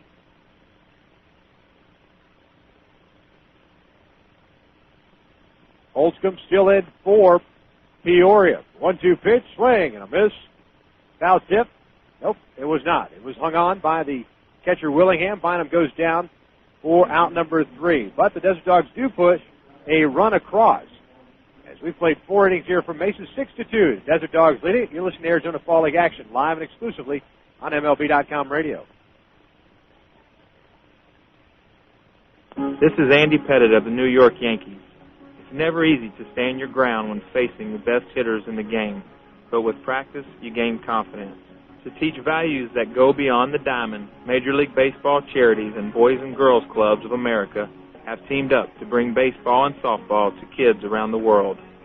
Through programs like RBI and Rookie League, boys and girls learn about teamwork, fair play, and respect. Because when kids believe in themselves, amazing things can happen. Get the perfect gift for the baseball fan in your life at MLB Shop on MLB.com. You can purchase jackets, jerseys, caps, and clothes for men, women, and children. Get a snazzy new batting practice jersey or a classic replica jersey of your favorite team. You can even customize your jersey. Best of all, it can all be done online. Plus, the MLB Shop has baseball cards, bobblehead dolls, books, videos, and so much more. All purchases are private and secure, and the MLB Shop accepts all major credit cards. Click on the MLB Shop button at the top right of MLB.com and get that perfect gift today. Ravens, he's got bandits at 1 o'clock. Fights on. Engaging now. What kind of person can handle an F-16 dueling in a Mach-speed dogfight? Why, a math teacher, of course, when she's in the National Guard and Reserve. Nearly half of today's military are members of the Guard and Reserve, but they can't do it without their employer support. If you're an employer, visit www.esgr.org and learn how to do your part. After all, their response depends on yours. A public service message from ESGR and the Ad Council. Well, top of the 5th inning we go. Victor Rojas with you here from Mesa's HoHoKam Park. It's 6-2. Mesa Desert Dogs leading into the Peoria Saguaros. And my thanks, special thanks, to Cliff Bartosh, Detroit Tigers farmhand.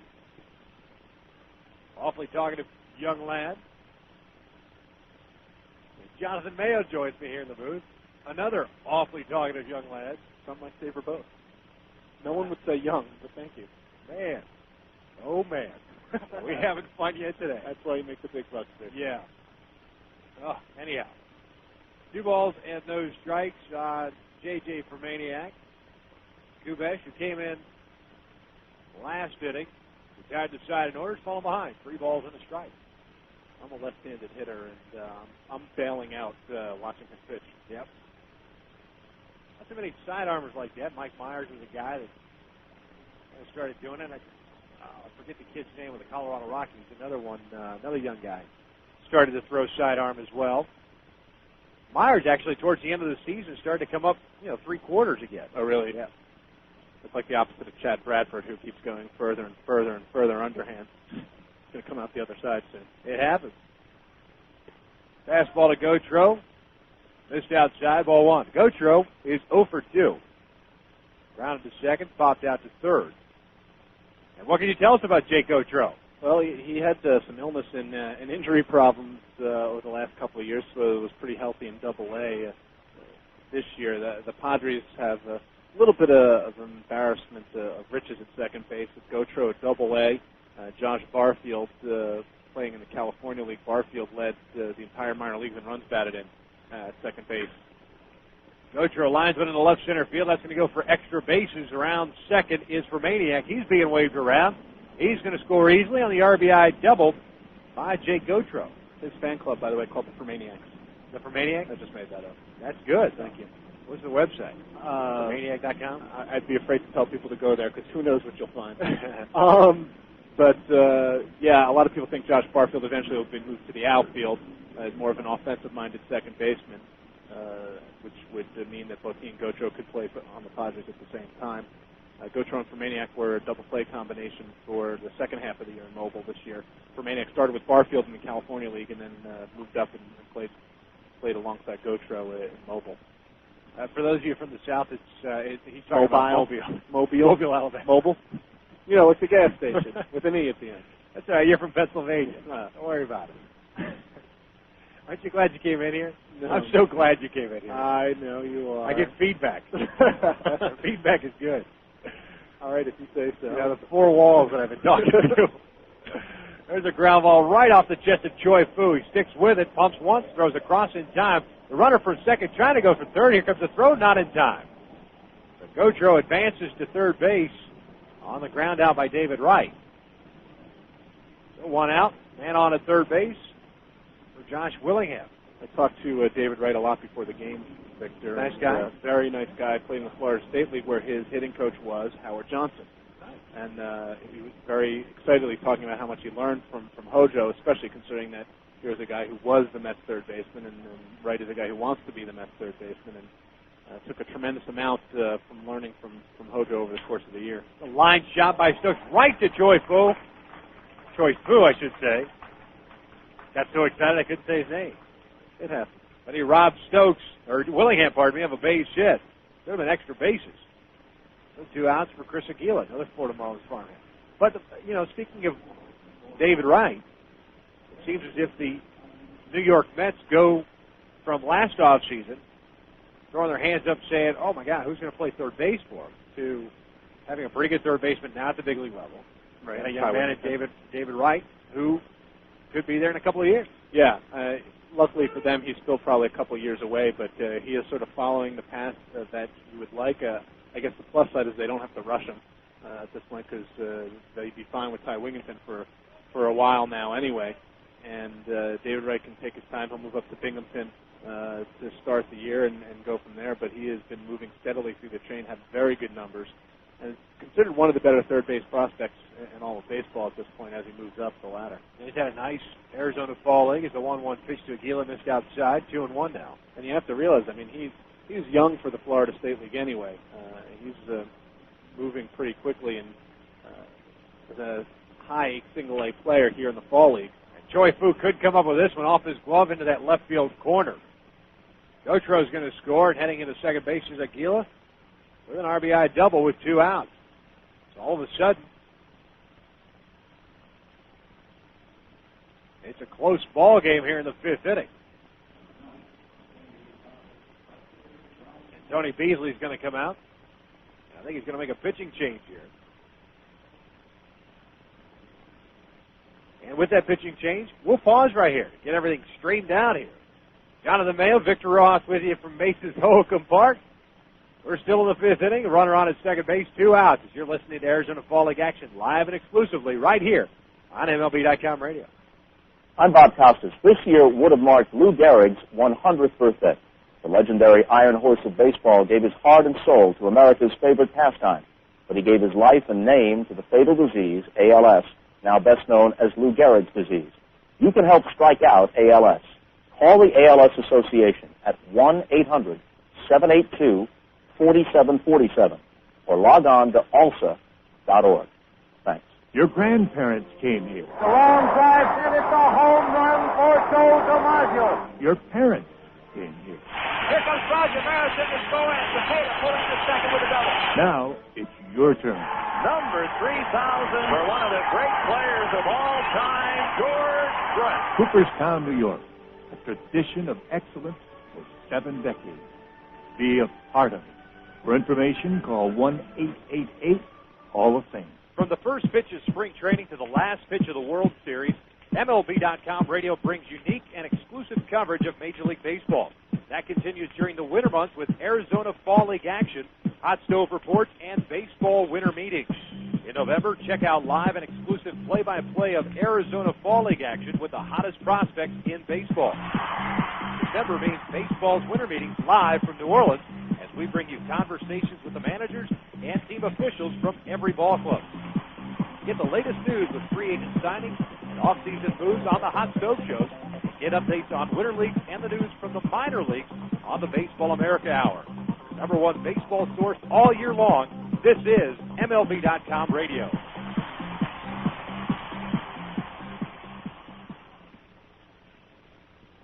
Now 6-4. 2 runs have come in for the Peoria Saguaros. The pitching change brings his right-hander out of the Philadelphia Phillies organization, Bobby Korecki. Korecki, a right-hander, 5'11", 180-pounder, comes into this ballgame 1-0 and a 4.32 ERA in 11 games. 16 and 2/3 innings, 16 hits. He struck out 12, walked 5. Jonathan, since you live in Pittsburgh and Korecki's a Phillies farmhand, I would assume you know a little bit about Mr. Korecki. Sure, because it's a very small state, Pennsylvania is. I'm on top of all players in the entire Keystone State. As well you should be. First pitch, curveball in there to John Knott for strike one. He's a guy who's not going to overpower too many people, as you can tell by throwing that first pitch curveball for a strike at 5'11". Is going to have to get by with command and stuff, which he has had on and off throughout this fall league season. That's some deep analysis right there. That curveball missed downstairs, the ball and a strike. Yeah, I have to delve deep into my scouting reports for that one. 1-1 pitch from Korecki. Fastball pulled foul off the top of the dugout, third base side. John Knott, the batter, is an interesting guy in that he may be just the kind of guy who took a long time to blossom. He's got a long swing, so prone to kinks, but was among the leaders in all of the minors in home runs this year. Sort of came out of nowhere. He's a little bit older, but sometimes a guy with a swing like that takes a little longer. Comebacker to Knott, knocks it down, picks it up, fires to first in time for out number 3. But not before Peoria puts 2 runs on the board on 2 hits. They do strand a runner. And as we head to the bottom of the 5th inning, it's a Desert Dogs 6, Saguaros 4 as you're listening to Arizona Fall League action live and exclusively on MLB.com radio. I'm Derek Jeter. When I was growing up, my parents and I would go to the schoolyard every weekend and play ball. They teach me how if I practiced and didn't give up, my swing could get better. But if I got in front of the ball and wasn't afraid, I could stop it. But there weren't any shortcuts to becoming a better player. But if I believed in myself, I could do it. Funny, all that time, I thought they were teaching me how to play baseball. Helping your kids find a dream can help keep them off drugs. This message brought to you by Partnership for Drug-Free America. Visit us at drugfreeamerica.org. Avoid going into spring training wondering where the free agents have landed and what your team looks like heading into the 2004 season. Let MLB.com radio keep you informed with our Hot Stove Report. Mainstays Seth Everett, Billy Sample, and Jonathan Mayo bring you the most up-to-date information while they chat with general managers, scouts, and those inside. Just because the World Series is over doesn't mean we stop thinking baseball. The Hot Stove Report, found only at MLB.com radio. Hi, this is Tommy Lasorda. I want to take this opportunity to congratulate my good friend, Ben Platt, for the great interviews he does on MLB.com radio. Well, thank you, Tommy. You know, I try to interview everyone in baseball, from Hall of Famers like you to the new stars just coming on the scene, every morning on the Baseball Breakfast with Billy Sample and Jonathan Mayo, and afternoons on deck with Seth Everett and Victor Rojas. Hey, Ben, one thing I don't get is, what's this Benny P stuff? Tommy, it's just a radio nickname they gave me back in the station. Benny P this, Benny P that. You weren't Benny P 10 years ago when you started out covering the Dodgers. I'm one of the few guys that knew you when you were poor. Man, I thought you were going to soil yourself every time you did an interview with me. Man, last year he accused me of starting the Kingman interview, now this. The Benny P interview, exclusively on MLB.com radio. Benny P, what a joke. Bottom of the fifth inning we go, 6-4. Mesa Desert Dogs lead it. Victor Rojas alongside Jonathan Mayo. We're joined in the booth by Frank Brooks of the Pittsburgh Pirates organization. The pride and joy, I might add, from St. Peter's College. And I understand that you could sing a little bit. Maybe a little Copacabana is in store. I warned you. Yeah, I could sing. Her name was Lola. That's a beautiful thing. That's about enough. Yeah, I would agree with you. Regulations we have to work. Yeah, that's enough. You having a good time down here in Arizona Fall League? Yeah, I'm enjoying myself. It's nice out here. Not bad, right? Except for that first month of 100 degrees every day. Now it's beautiful here. 100 degrees, but it's a dry heat, though. I don't want to hear that. I felt like I was stuck in somebody's hairdryer. Yeah? Yeah, it was hot. Was she cute, the hairdryer owner, anyway? Yeah, it was a nice little pink one. Yeah? Oh, the owner? Yeah. No, she wasn't. No? No. That's a shame. Therein lies the problem, Mr. Brooks. I'm going to leave the booth right now for a few minutes. So what's it like? I mean, David Littlefield's sitting right there. You know, I mean, now the big boys are in town. All the GMs, some managers are here. Does that put any additional pressure on you guys? No, I try to do whatever it takes to take the pressure off myself while I'm pitching. You know, just have fun attitude. Otherwise, you start trying to aim and do too much, and you end up doing a lot worse than you wanted to do. How have things gone for you in the Pirates organization since you come over? I've loved it so far. I mean, I went one day to Altoona, and then they put me in Nashville, and, you know, both teams, it didn't matter where you went. The whole organization went to the playoffs, except for the big leagues, and it was fun pitching for a division leader, getting some AAA experience, and pitching in the playoffs and the championship, and I had some fun there. Yeah, and not to say or take anything away from the Philadelphia Phillies, because they made some moves at the big league level to you know, the better the chances, of course. But it seems as if, ever since David Littlefield came over from the Florida Marlins, that he's tried to at least put some structure into that player development side of things. You being a part of that, that's got to feel good seeing the big club play as well as they did, because I was kind of surprised Lloyd McClendon was actually retained and extended at the major league level. They played very good baseball, and you just mentioned a lot of teams down in the minor league system played very good too. So I guess the pipeline is building for the Pittsburgh Pirates, and who knows, maybe next spring, maybe 2 springs from now, you could be on the big league roster as well. Well, that's what I'm hoping. That's my goal. But, yeah, it seems like the future for the Pirates should be pretty good. I mean, they got a lot of talent up and coming, plenty of lefty pitching and outfield in the teams, and you got House who's going to be coming up, and there should be a solid core of guys, and hopefully they all stick together for a while and create a good competitive Pirate team up there. Yeah, it almost looks as if, you know, you look at J.R. House, a guy who can swing the bat pretty well. Thompson is a guy that, I don't know, for some reason, nothing fancy about Rich Thompson, but, I mean, it's like any time he gets up, he's either getting on base, he's slapping the ball, running, plays good defense. There's a lot of those guys. He changes the game when he's in there. As you see, when he gets on base, he's in the pitcher's head, he's trying to slide step, he's taking over, you know, and then he causes a little chaos when he's up there. It's tough when he throws strikes and you're constantly trying to throw slide steps and you're worried about the runner. And in the outfield, I love when he's out there for me, and he tracks down everything. Sure. But Tyke Redmond's also a pretty good center fielder, so it's a good problem the Pirates have. No, it certainly is, and I would imagine for a young player, even just coming up all the way through the Pirate system, knowing that Dave Littlefield's background is in scouting and player development, and they put such a focus on bringing guys up from the minor leagues rather than bringing in gazillion free agents and going for it now, that gives you a little more hope knowing that if you do what you want to do and accomplish your goals, you're going to get up to Pittsburgh sooner rather than later. Definitely. I mean, I was in AAA for a month and a half, and I've seen at least 10 guys go up there from Nashville. So they're not afraid to give guys a chance, Sure. That's all you want is a shot. So you just got to go out, do your job, and Pirates are definitely willing to give people a shot. Now, is that a South Florida accent I detect? Oh, yeah. It's on the Panhandle. On the Panhandle? Yeah. Panama City area? Panhandle of Brooklyn, New York. How's the pizza out here compared to Brooklyn? Not that good. Actually, NYPD pizza's not bad. Really? Yeah. Pretty close to it? Yeah. They say it's the water. Is that true? It's definitely true. I mean, what about the water? I don't get it. I mean, I lived there for 2 years, and granted, good pizza, but what is it about the water? Did you ever go from New York, eat some pizza, and then go to Jersey, and the Jersey pizza is horrible? Yeah, I have. It's like 10 minutes away. You're right, but I'm a Papa John's guy. So forget it. Well, I know.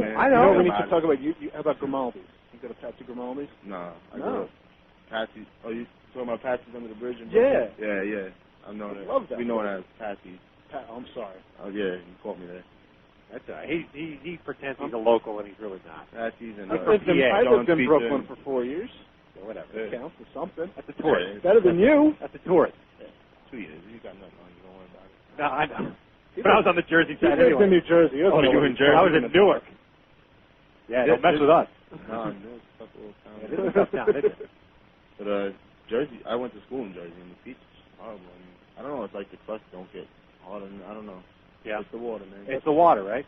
I've never understood that, but that's what they say. You would think New York City has disgusting drinking water, but it got some of the best. It is pretty good because it comes from upstate. Yeah. Is that what it is? Yeah. Filter it down. They ship it in. Pretty much. You got to do what you got to do on occasion. So you go back to New York during the off season? Yeah, I live in Staten Island now. I've got a wife and kid. And, enjoy myself at home in New York season. How old's the little one? 1. Nice. Very nice. Nice. I got a 7.5-month-old. Oh, yeah? Yeah. Had a very good night last night.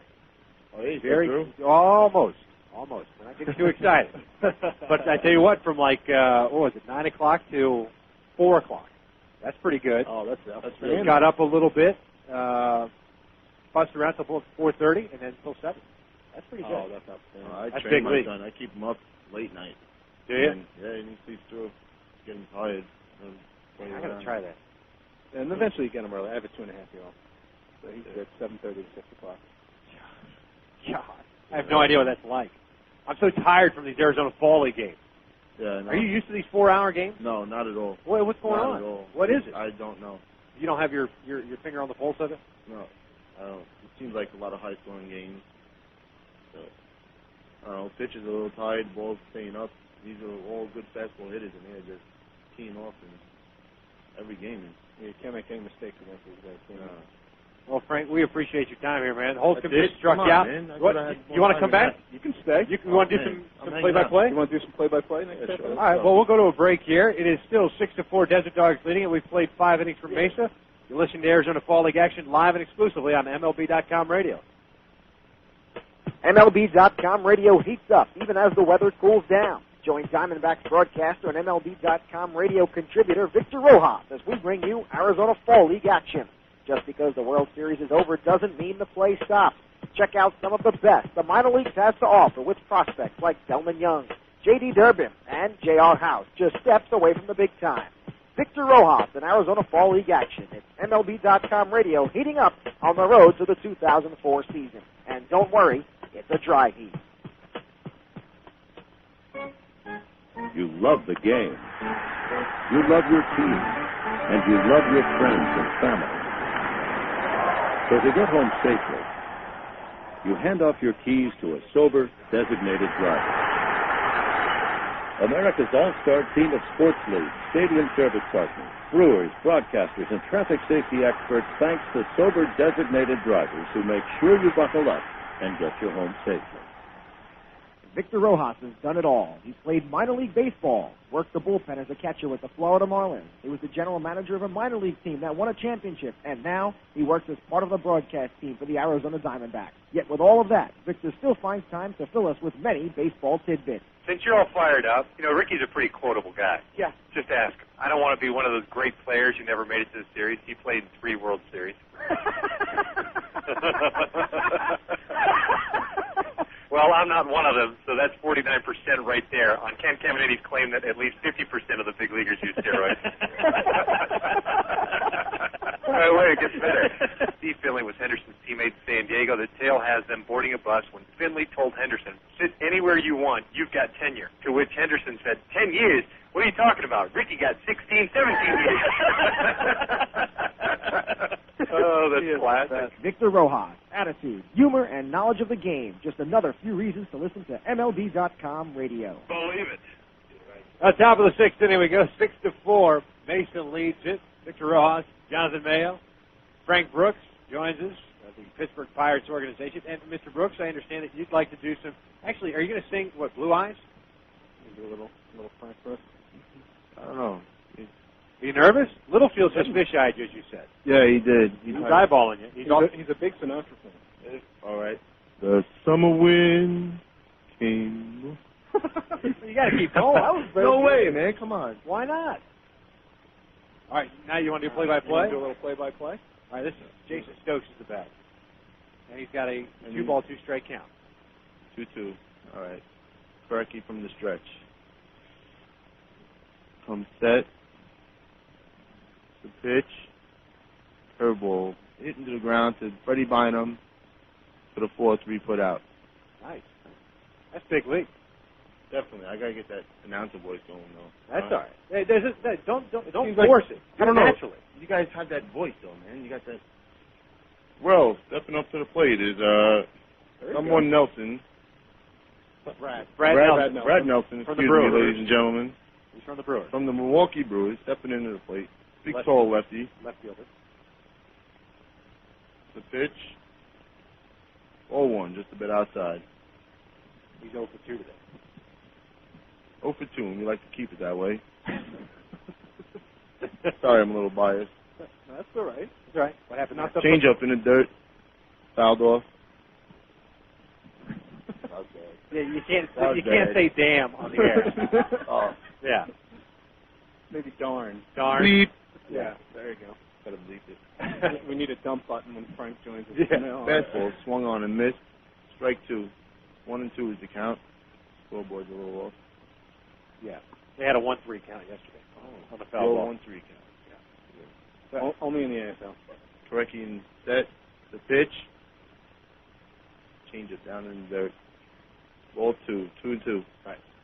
See, on radio, you got to be descriptive because they're not. Yeah, they can't see anything. So you got to talk about the fans and where the balls hit to the left side or right side, all that stuff.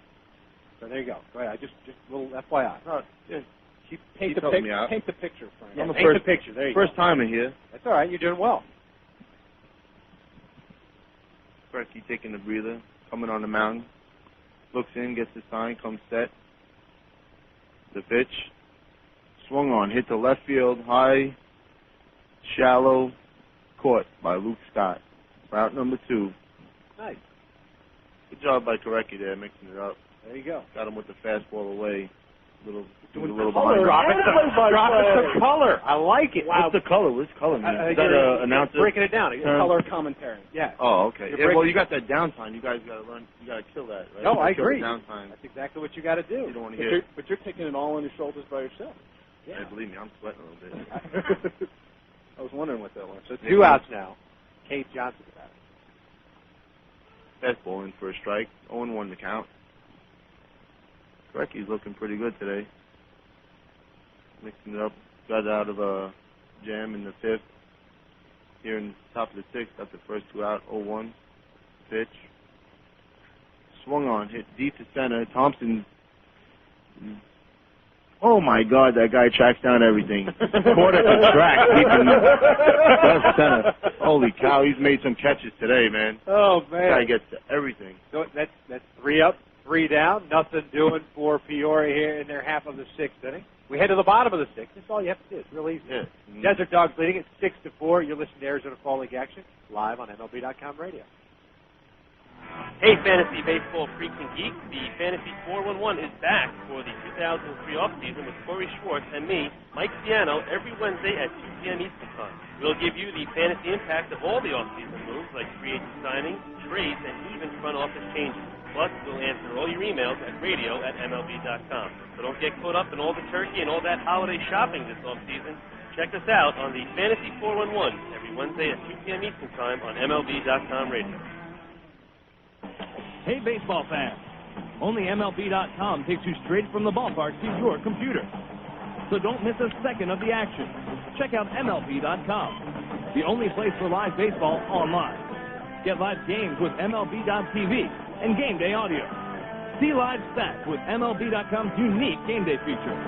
For fans who just can't get enough of the game, MLB.com, the official site for all things baseball, the #1 site for Major League Baseball fans. I was 0 for 11, and it was the year that we got Johnny Mai. And I'm going to fix my bat up for him. So I'm up there the first time using the bat, and pitcher threw it high and inside. I duck, I got the ball, hit the bat, line drive, base hit, and I got 199 after that. Relive your fondest memories of Phil Rizzuto and see his Hall of Fame plaque at the Baseball Hall of Fame in Cooperstown, New York. Visit us on the web at baseballhalloffame.org or call 888-HALL-OF-FAME. What's the deal with Freddie Garcia? Mariner pitching coach Brian Price enlightens us. What really happened with Freddie is his ball started to come up and straighten out up in the zone, and he was giving up a lot of extra base hits and home runs, throwing a lot of breaking balls to try to miss bats and things of that nature. Kind of shortened up his arm circle to get the ball down and added a slider and moved him over on the rubber. Probably the biggest thing is that he did for himself was just became more aggressive. The hottest issues in the game. MLB.com radio. Well, bottom of the 6th, we go 6-4. Desert Dogs leading it. A leadoff base hit by Ryan Terrio. We call him the Riot in the clubhouse. The Riot? That's how his name's spelled. The Right. Riot. You're right. You are correct, sir. To the French people, it's Terrio. Terrio. All right, so there you go. We're at Victor Rojas, Jonathan Mayo, and, of course, Frank Brooks, pitcher Hello, for everyone. the Pirates organization, doing play-by-play. Terrio on first, the pitch to Jeremy Owens. Ball up, 1-0. You got a new pitcher. The Riot jumped on the first pitch from Donato. First pitch of the game, base hit to left field. Owens digs in. The pitcher takes a second, looking in for the sign. Comes set. Picks the first. Owens having a good day today. How many hits do you have? 2? Who's this? Owens is Jeremy 2 Owens. for 2 with 2 runs scored and a stolen base. Yes. Felt bad though when he hit that one off the pitcher's leg. That hurt. The pitch, squares the bunt, foul ball. Good try by Owens. Get the runner over. Get that third run. That's a big run. Who's coaching at third? That's Beasley at third base, and Tony Schrager at first. Ryan Doan will come before the game and see who's a good guy to play for. Yeah, he's a real good guy. He'll keep you working. Don't let you relax. Ball up and away. Count 2-1. Yeah, I like playing for him, man. He's a good guy. Our whole coaching staff's pretty good. Yeah. Yeah. Was that his son that was out earlier? Yeah. Yeah, a little lefty? That's a little. Yeah, they say he looks just like me when he pitches. Really? Team mechanic. Is that a good thing? good? Of course it's good. Ground ball to third. No play at the runner on second, but gets Owens at first. Man on second, 1 out. That's a pretty good play by Wright. There goes little Beasley getting the bat. Halfway up the first baseline. Of course, if this were a major league game, he would not be allowed to compete at that point. And I probably wouldn't be up in the stand to. Yeah, that's true. There's that. Thanks for pointing that out. Is Rich Thompson, a.k.a. White Lightning, up at bat. Hitting from the left side. Man on second. Let's see how he does out. against the tough lefty pitcher. Pitch. Swinging. Foul ball back. How would you pitch him? Well, I've pitched against him plenty of times. I don't think he's ever gotten a hit off him either. Really? I pitch him fastballs. Can't, right? Yeah. It almost looks like he cheats to that inside pitch a little bit. Keeps the hands close to the body. I just stay fastballs in and out. Pitch. That's a base hit up the middle. Good boy. Oh, he's safe. Atta boy. Stretching out the single, hustling in the second. Even though he stumbled, he saved. Scores Terrio on the double. Stretched out a single. That was just a line drive past second baseman. That shouldn't have been a double. Yep, he was looking two all the way. Yeah, he was. But he's looking two. On ground balls short, he's looking two. As soon as he gets out of that box, he always hustles, man. You could always count on his speed and defense being there. That's the second hit of the game for him. And picks up his sixth double. Unfortunately, though, that double takes away from him getting a stolen base. I think he's still third. One out, he might steal third. With the left-handed batter up? Yeah, flying him up, hitting from the left side, ball one, so he can slide it down. Let's tell what pitches are throwing up here sometimes. Yeah. A trick to the trade. Fastball away, rounded the shortstop. Thompson advanced to third. Ooh, and Bynum beats it out. Yeah, it looked like for shortstop took a little time. Yeah, he took his time a little bit, double clutch. And Bynum hustling down to first. Atta boy. First and third, one out. J.R. House coming to the plate. House led off the game with a single. Led off his first at bat. He had a home run, I mean. Today, I believe, is J.R. House's birthday. Is it? Yes, it is. Happy birthday. Happy birthday, J.R. Casa. So he's got a single. Did he homer also? No, he had a home run. That was his first at bat. Right. A home He run. homered and doubled? He doubled and homered. Oh, so we need the triple here. The trifecta.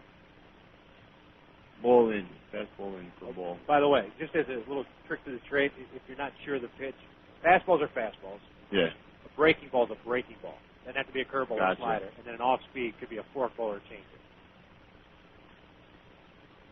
That was like something off speed. Full foul to the left side. See, the AFL is not just for learning on the field. Oh, yeah. And in the booth, too. That's true. The Dogs have flyers in the pen still going. They'll probably be in for the top of the seventh inning. Korecki went 1 in the third.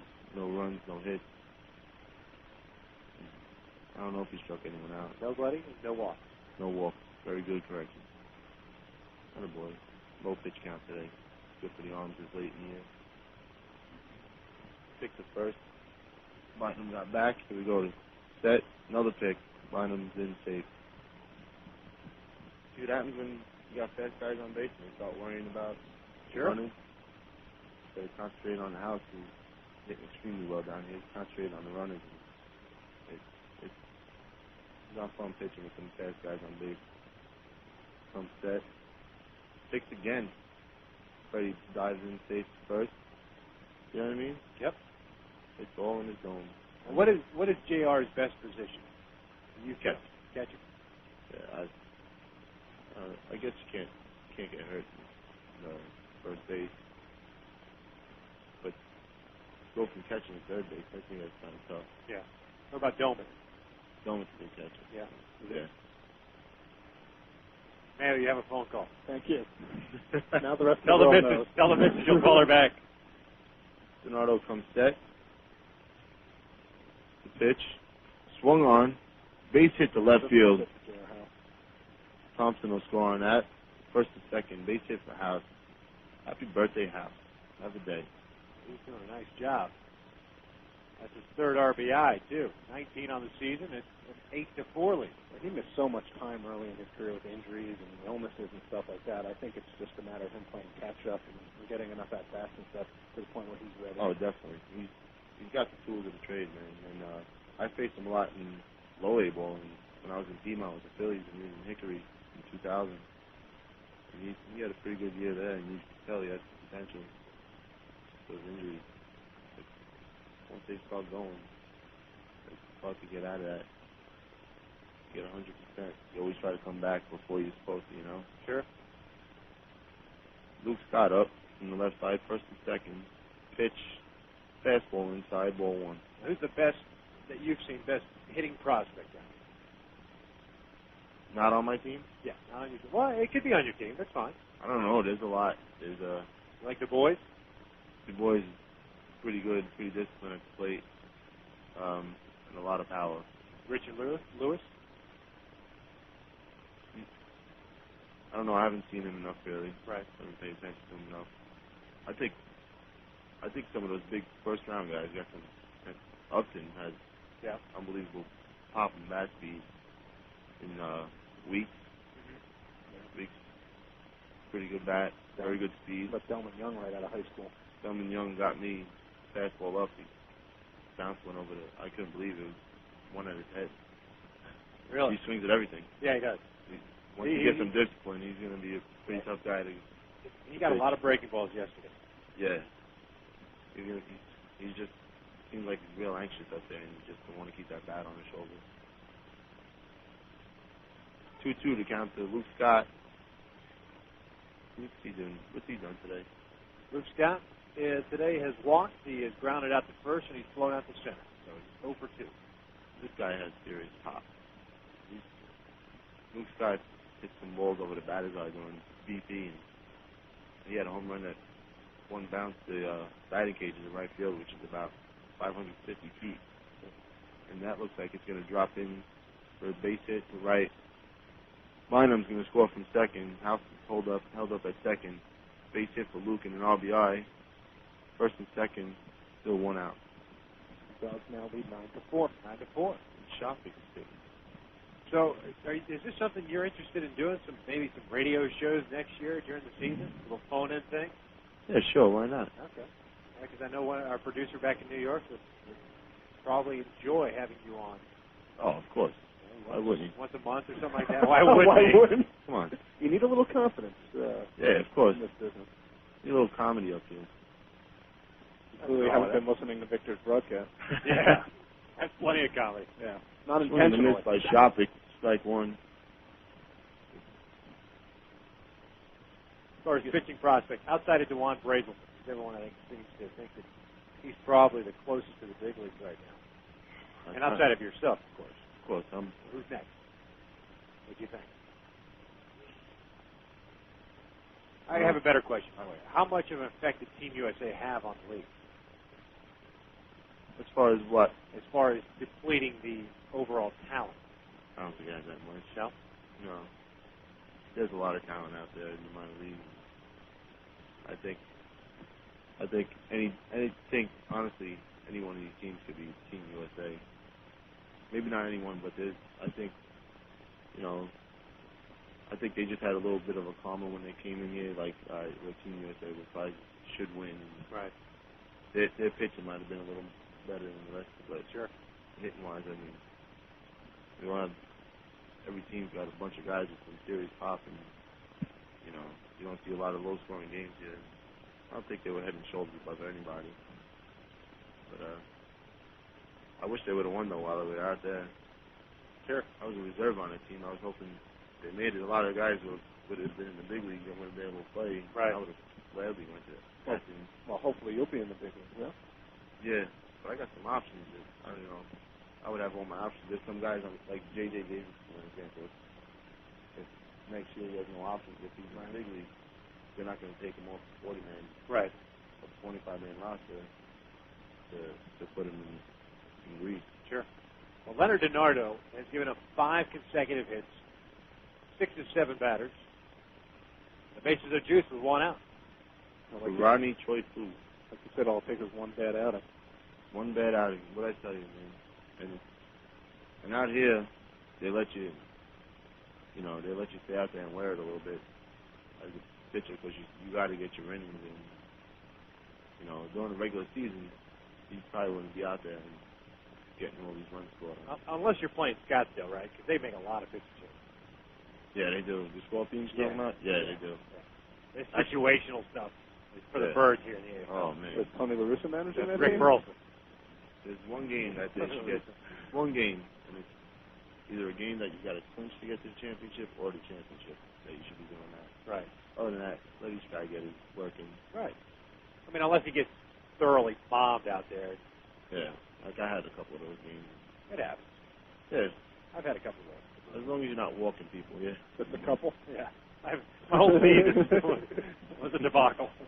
As long as I'm not walking people, I don't really lose sleep. There's going to be days you get hit because you don't have your best stuff, but if you're out there competing and throwing strikes and challenging guys, and they just get you sometimes, and you got to tip your hat once in a while.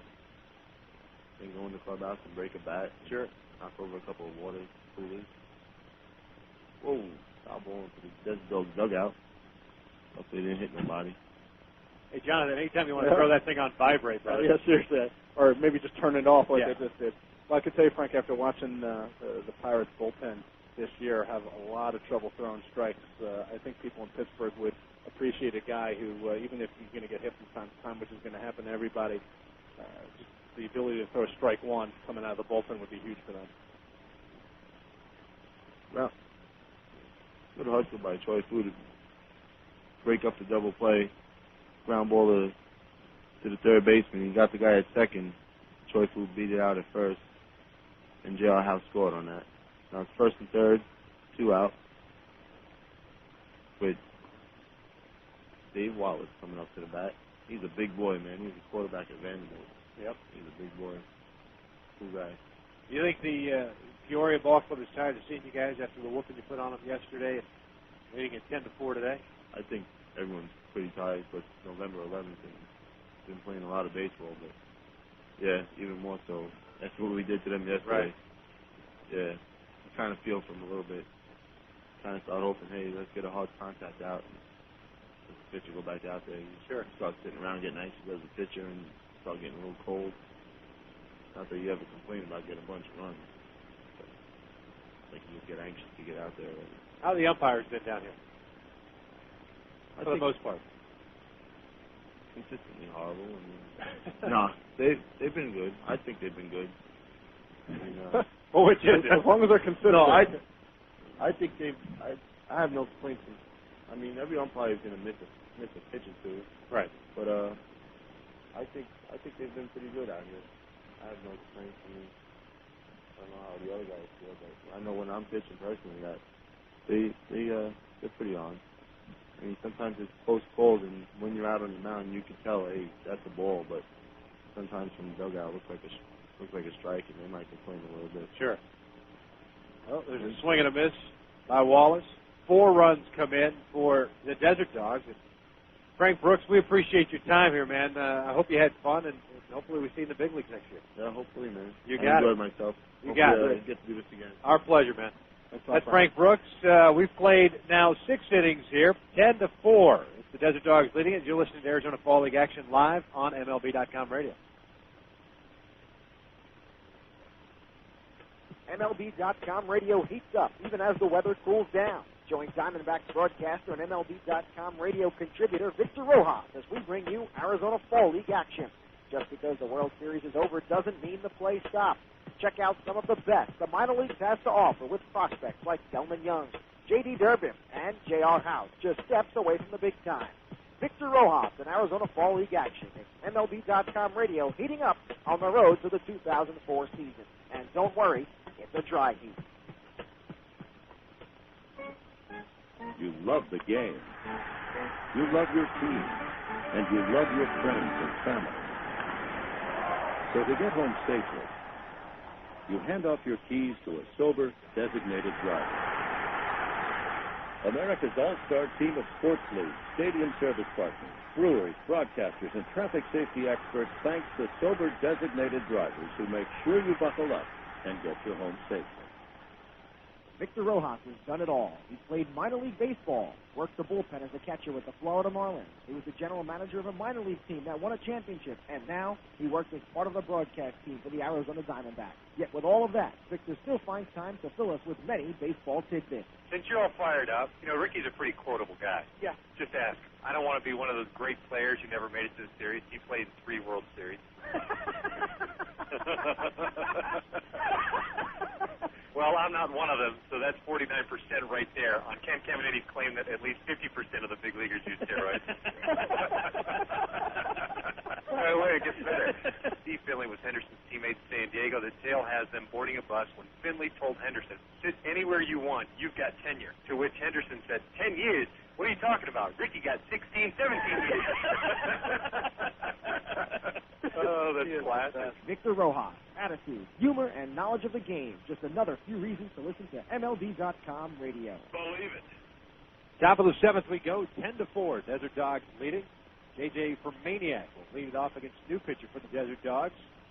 It is the left-hander Matthew Squires that comes in relief of Korecki, who did a nice job. Korecki an inning and a third, and the rest goose egg. Squires, 1-0 mark, no ERA in 10 games, 2 saves for the young man. 11 and a third innings, 5 hits, 9 strikeouts, and 5 walks. Gives up a base hit to left field to the leadoff batter. That's how we start the 7th inning. For Maniac, that's his second hit of the ball game.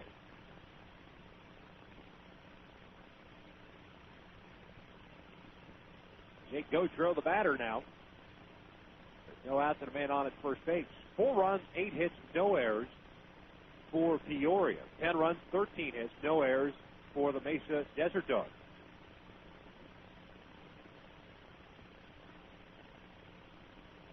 First pitch swinging is Gautreau, and he fouls one off behind the plate. No balls and a strike. Victor Rojas alongside Jonathan Mayo. Here at Mesa's HoHoKam Park. Lights are on. It's getting dark. And it's getting late. We're just about, we're quickly approaching the 2.5-hour mark. Just now entering the 7th inning. 1 ball, 1 strike on Gautreau, who is 1 for 3, a double with an RBI and a run scored. That coming in the 5th. He fouls one back behind the plate again. 1 ball and 2 strikes. There's a guy that you probably will follow since you live in the Pittsburgh area. I do, and I will. And he has, I think he has a shot with his friends probably to make the team at training. The bullpen was one of the Pirates' largest downfalls after the 2002 season. It was such a strong point, so it really hurt. Oh, Gautreau just grounded to the shortstop Thierry. He tagged the bag at second, threw on the first of the double play. Nice move by J.R. House at first base.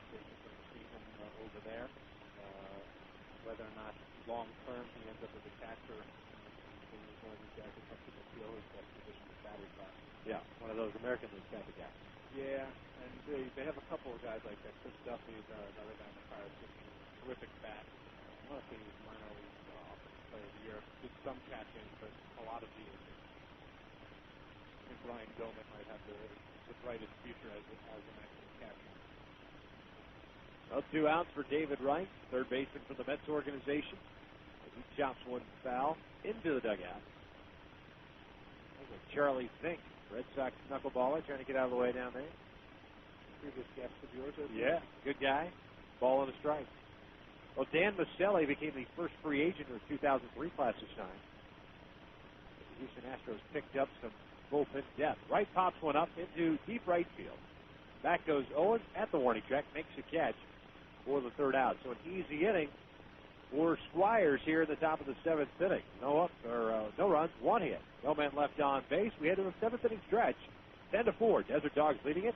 As you're listening to Arizona Fall League action live and exclusively on MLB.com radio.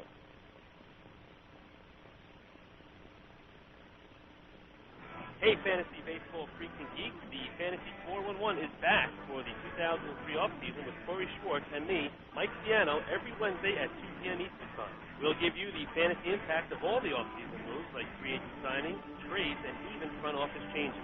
Plus, we'll answer all your emails at radio@MLB.com. So don't get caught up in all the turkey and all that holiday shopping this offseason.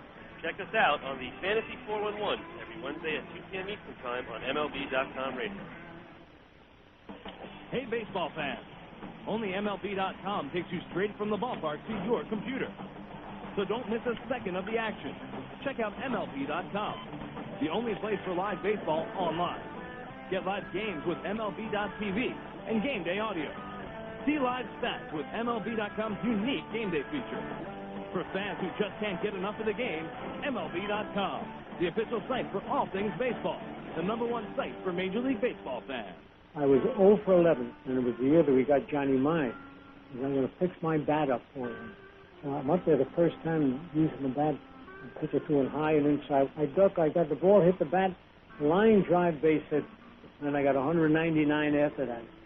Relive your fondest memories of Phil Rizzuto and see his Hall of Fame plaque at the Baseball Hall of Fame in Cooperstown, New York. Visit us on the web at baseballhalloffame.org or call 888-HALL-OF-FAME. What's the deal with Freddie Garcia? Mariner pitching coach Brian Price enlightens us. What really happened with Freddie is his ball started to come up and straighten out up in the zone, and he was giving up a lot of extra base hits and home runs, throwing a lot of breaking balls to try to miss bats and things of that nature. Kind of shortened up his arm circle to get the ball down and added a slider and moved him over on the rubber. Probably the biggest thing is that he did for himself was just became more aggressive. The hottest issues in the game. MLB.com radio. Well, bottom of the seventh inning we go, 10-4. Desert Dogs leading in. Victor Ross alongside Jonathan Mayo. As Ryan Theriot leads it off. 1 for 3 today. Singleton scored in the 4-run, 6th inning for Mesa. Theriot, a right-handed batter, gets a left-hander DiNardo. Delivers a pitch down low. 2 balls and no strikes. If their self-defense wasn't enough for DiNardo. No. You need to send them out for a little punishment. Gotta work your way through it. Nice cutter. Fouled off into the third base dugout. 2 balls and a strike. DiNardo, the third pitcher of record for Peoria. And nobody warming up in their bullpen either. Then he's starting to leave now. There's a ground ball left side. Right to third baseman's got it. Pumps once. Throws across. And in time for the first out. So we will be here until the very last out, because as you know better than most, here in the fall league, if anything could happen. Sure. Unless our connection, of course, just all of a sudden miraculously disappeared. Then we would just go home. That's true. Yeah, I guess you'd have to pick up the archives somewhere else. Hopefully call Jonathan Mayo on his cell phone, and maybe he can get you the update as to how the game ended. Sure. I'll give it out right now, publicly. Jeremy Owens took a pitch inside for ball 1. Owens for the Red Sox is 2 for 3. 2 singles, 2 runs scored. Rich Thompson is on deck. Is it just some dreaming things, or has Thompson had about 8 at-bats today? He has had 4 at-bats. It seems like he's 2 for 3. Talked to him a little bit before the game as well. He came over from the Blue Jays in the John Wasden deal, I believe it was. He's sort of a guy that people didn't expect much from. As Owen hits one off of the foot of DiNardo for an infield hit. A lot of infield singles today. Didn't even catch you off. No, it's quite all right. It's your show. It's all about you. Just trying to help the ball club out, basically. And Thompson has been a guy who, especially with this showing here in the fall league, may end up being a little bit more than the spare part that people thought he was when that trade was made. It was more for minor league depth than anything else. So if they needed to bring J.J. Davis up or something like that, the way he's hit here, he's going to work his way into the front, especially because aside from Tyke Redmond, there's really nobody who's screaming, I should be the center fielder for the Pittsburgh Pirates in 2004. Thompson fouls one back. No balls on a strike. He's 2 for 3 today. Single, a double, and he scored 3 times.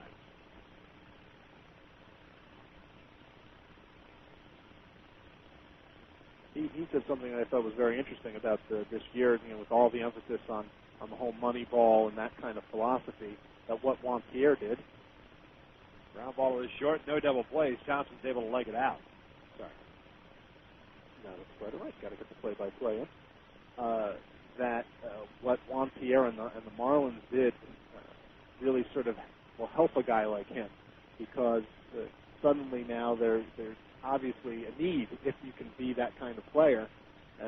They had some boppers in the Marlins lineup, obviously, guys who could drive in 100 runs, but a lot of people felt Juan Pierre was the MVP of that team, and Thompson plays a very similar game. Now the first pitch to the pinch hitter, J.T. Stotts. Swung on and missed. Stotts comes in for Bynum. In my old days, I got to use the knockers, so I understand. 0-1 to Stotts outside.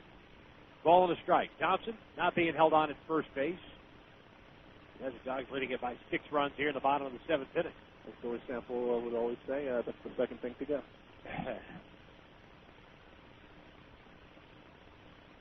1-1 pitch, curveball, got it. On the corner. Ball and 2 strikes.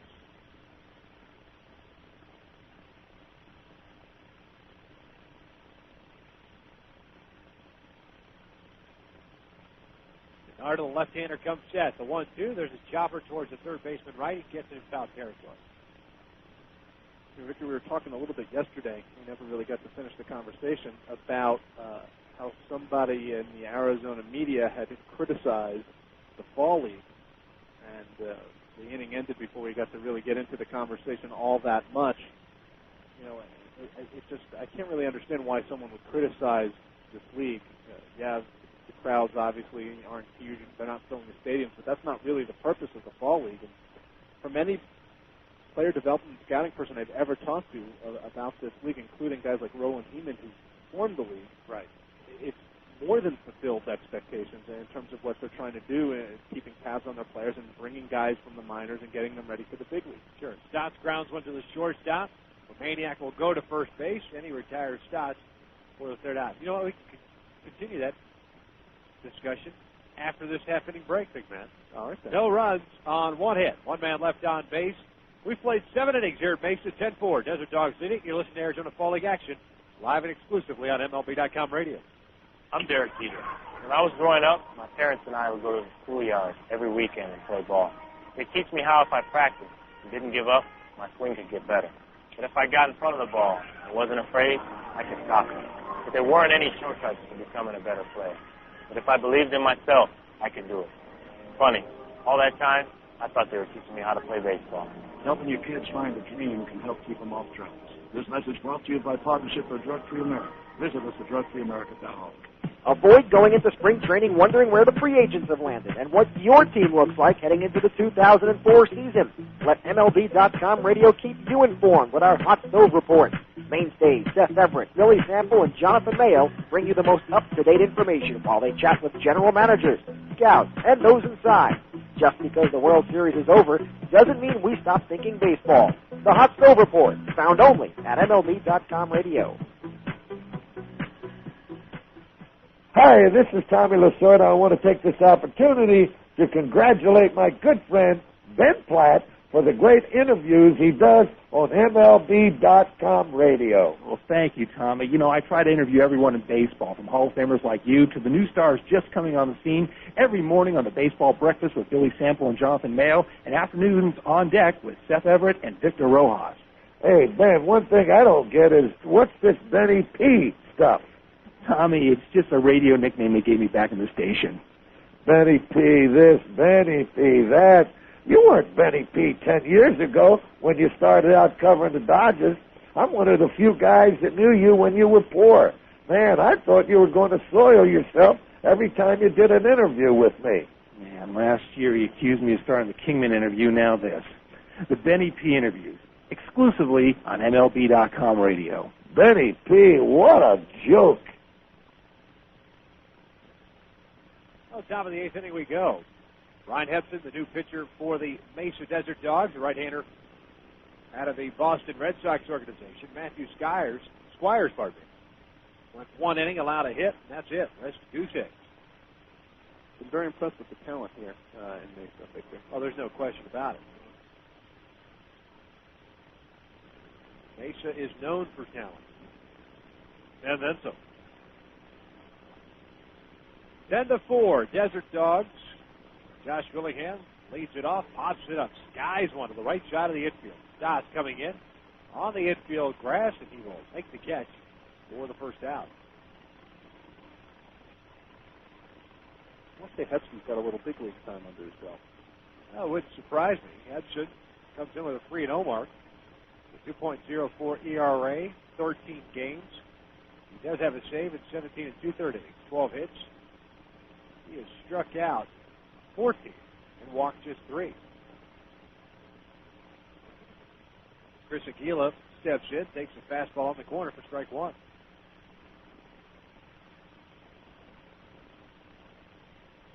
Jonathan Mayo just got frustrated with the media guide here. I will look it up for you, big man.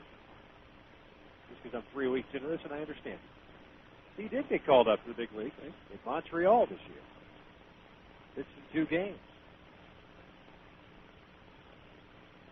Regilio fouls one off. Ball and a strike. Hendrickson was claimed on waivers by the Red Sox back on July 11th. It's amazing what even 2 games of big league experience can do to separate pitchers. A place like the Fall League, I think that even if they can't execute all the time, they understand a little better what they're supposed to do, like Hendrickson just did with that pitch out of the zone. Yeah, Aguila goes down swinging on the slider down and away. 2 outs now in the 8th. And John Mott, the right fielder, steps in. Or John Mott. One of them. One of them is up now.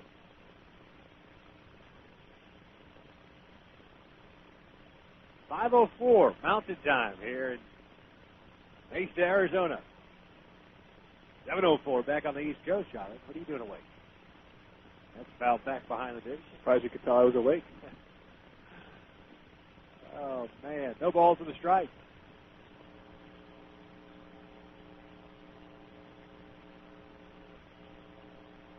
Well, the Desert Dogs are going to be in Saturday's championship game. They just don't know who they're going to play.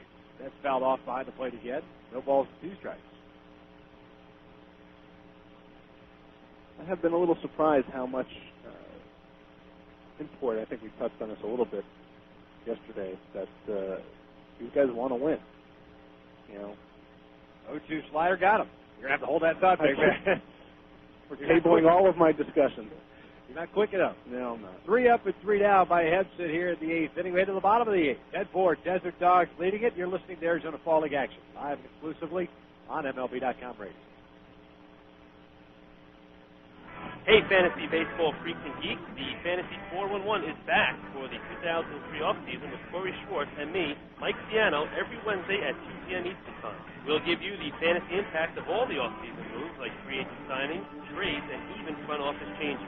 Plus, we'll answer all your emails at radio@MLB.com. So don't get caught up in all the turkey and all that holiday shopping this offseason. Check us out on the Fantasy 411 every Wednesday at 2 p.m. Eastern Time on MLB.com radio. Hey, baseball fans. Only MLB.com takes you straight from the ballpark to your computer. So don't miss a second of the action. Check out MLB.com, the only place for live baseball online. Get live games with MLB.tv and game day audio. See live stats with MLB.com's unique game day feature. For fans who just can't get enough of the game, MLB.com, the official site for all things baseball, the #1 site for Major League Baseball fans. I was 0 for 11, and it was the year that we got Johnny Mai. And I'm going to fix my bat up for him. So I'm up there the first time using the bat and pitch it through and high and inside. I duck, I got the ball, hit the bat, line drive, base hit, and then I got 199 after that. Relive your fondest memories of Phil Rizzuto and see his Hall of Fame plaque at the Baseball Hall of Fame in Cooperstown, New York. Visit us on the web at baseballhalloffame.org or call 888-HALL-OF-FAME. What's the deal with Freddie Garcia? Mariner pitching coach Brian Price enlightens us.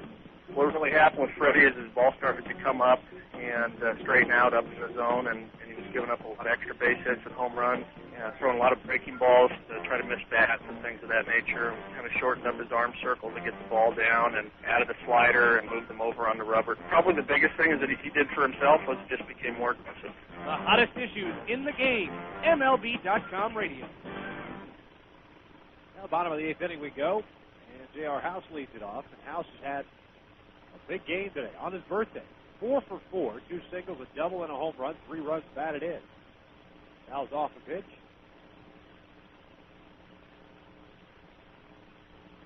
Evens the count of the ball and a strike. 10 runs, 14 hits, no errors for Mesa. House lines one down in the right field corner. That's going to go for extra bases. Not goes over, try to cut it off, can't get to it. House, we've got to keep he's going, going to try for 3. He needs a triple for the cycle. triple for the cycle. The throw gets away. He's going to get it. J.R. House has got a triple. He was so tired he slid and finished about 5 feet short of third base. Everybody in that third base dugout came out from underneath the dugout to the top step, hollered at House to go for it. And There is the triple. 2 singles, a double, a triple, and the home run. Happy birthday, J.R. Howe. Have a day. That's huge. Now, keep in mind, in a normal situation, up by 6 runs at the bottom of the 8th inning. With none out. That runner would be staying at second base. I would think so. But he was thinking 3 all the way. And I think the Peoria Ball Club understands that. First pitch swinging is Luke Scott. He lines it in the right field, base hit. They'll make it 11-4. Scott picks up his second RBI in the afternoon, his second hit.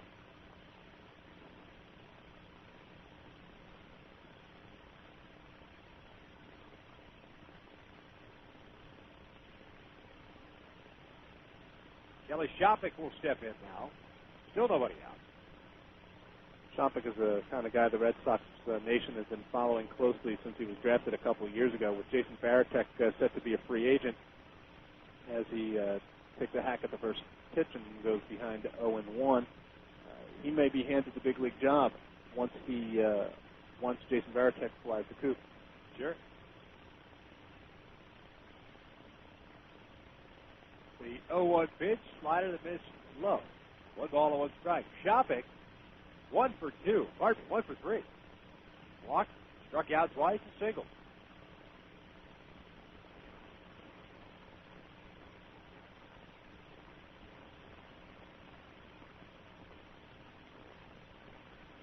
His defense is already major league ready as the bat that has been coming around. Lately, he had a shoulder injury, missed a month of the season, the beginning of the year. It set him back a little bit, but he just needs a little more time at the plate. It's missed low, and Bernardo's follow behind. 3 balls and a strike. Nobody warming up in the bullpen for Peoria. Evidently no pitch count for poor Lenny Bernardo. His Wago. 3-1 pitch on the way. This low, ball 4. So the first 3 batters have reached here at the bottom of the 8th inning. That should get somebody up almost soon. And sure enough, Blaine Beatty making the signal down there to get somebody loosened up in a hurry.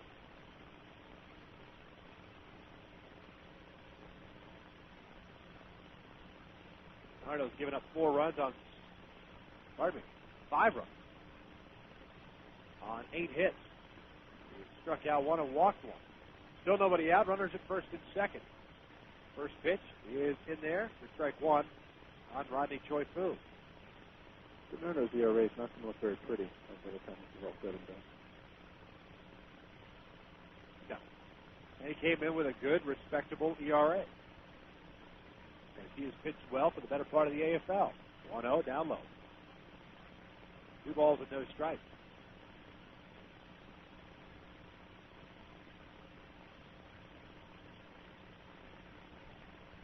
Choi-Fu from the Indians does have a fielder's choice with an RBI. For his first hit, swing and a miss. 2 balls and 1 strike. Hitting from the right side, switch hitter against the left-hander DiNardo.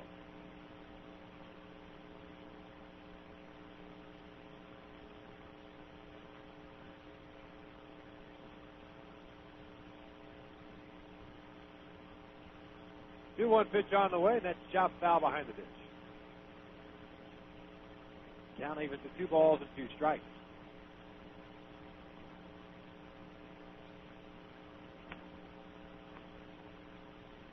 And it's 2-2 with nobody out. 11-4 at this point, 2 runners aboard. Lenny DiNardo continues to take one for his team. I'm sure his Saguaro teammates will be quite pleased and glad that Choi-Fu hits one to second, stumbles out of the box. Gives him plenty of time to turn the 4 to 6-3 double play. 2 outs as the Dogs runner moves over to third. And Dave Wallace, Big Dave Wallace, will step to the plate with 2 down. Well, a tough afternoon for Choi-Fu. Wearing the collar. Almost seems as if everybody getting hits on this Mesa Desert Dogs ball club, but not him. And he hit that ball on the button. But Jake Gotro made a nice play going to his left and spun to throw to Pominiak. And because he fell down out of the box, they gave him plenty of time to turn the double play. Sniper got him up in the tower. It happens. Sure. course, there are no towers here in Mesa. No, not at all. The mountainside. There you go. 1-0 pitch to Wallace. Swing and a miss. Yeah, from the batter's eye. Yeah, there you go. Ball and 1 strike. Wallace 0 for 3. He's wearing the collar, and big time, too. He has a hat trick, 3 strikeouts, and a walk. Swing and a miss on the fastball. 1-2 now. Bottom of the 8th, 11-4. Desert Dogs leading it. They have a man on at third base, 2 outs. Nardo from the windup. 1-2. Breaking ball low. Evens the count at 2 balls and 2 strikes.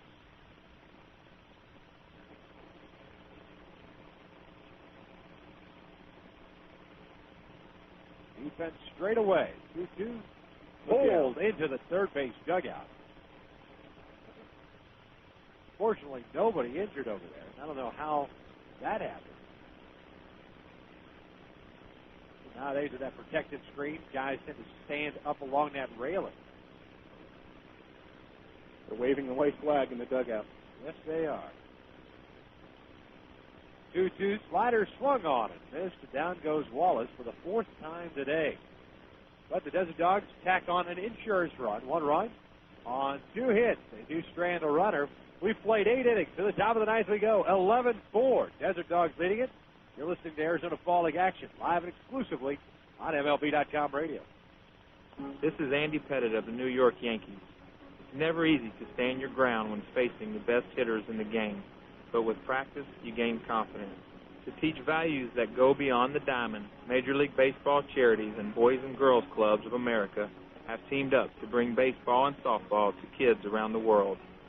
Through programs like RBI and Rookie League, boys and girls learn about teamwork, fair play, and respect. Because when kids believe in themselves, amazing things can happen. Get the perfect gift for the baseball fan in your life at MLB Shop on MLB.com. You can purchase jackets, jerseys, caps, and clothes for men, women, and children. Get a snazzy new batting practice jersey or a classic replica jersey of your favorite team. You can even customize your jersey. Best of all, it can all be done online. Plus, the MLB Shop has baseball cards, bobblehead dolls, books, videos, and so much more. All purchases are private and secure, and the MLB Shop accepts all major credit cards. Click on the MLB Shop button at the top right of MLB.com and get that perfect gift today. Raven, we've got bandits at 1 o'clock. Fight's on. Engaging now. What kind of person can handle an F-16 dueling in a Mach-speed dogfight? Why, a math teacher, of course, when she's in the National Guard and Reserve. Nearly half of today's military are members of the Guard and Reserve, but they can't do it without their employer's support. If you're an employer, visit www.esgr.org and learn how to do your part.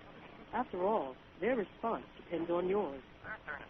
A public service message from ESGR and the Ad Council. Well, to the 9th inning we go. 11-4. Desert Dogs leading it. Trying to pick up their 17th win of the Arizona Fall League. Of course, they have already clinched the National Division. And will be facing the winner of the American Division. Solar Sox were trying to pick up the win. Still can do so. They need 8 to win this one. As they came into today's action, second place, 2.5 back in the American Division of the Mesa Solar Sox. Leading it off is Jason Stokes from the Florida Marlins. Takes the first pitch fastball in there, strike 1. This is the first time I've had a chance to watch Jason Stokes in person. I can see why the Marlins felt that he could be their first baseman of the future. The ball just jumps off of his bat. Struggled with coming off of wrist surgery for a lot of this year, and it looks like he's just starting to get that top back. But he is a big, strong young man who has a bright future ahead of him. Sure does. The 0-2, fastball away. 1 ball and 2 strikes.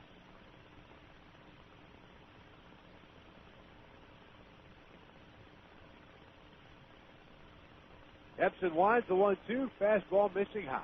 2 balls and 2 strikes.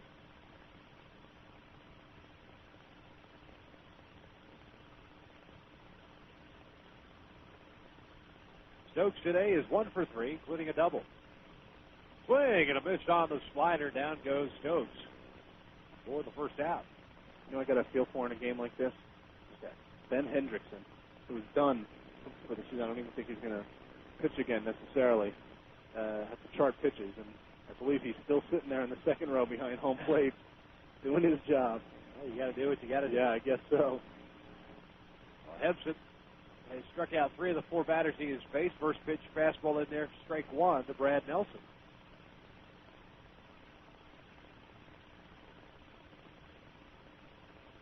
The 0-1 to Nelson, cut on and missed.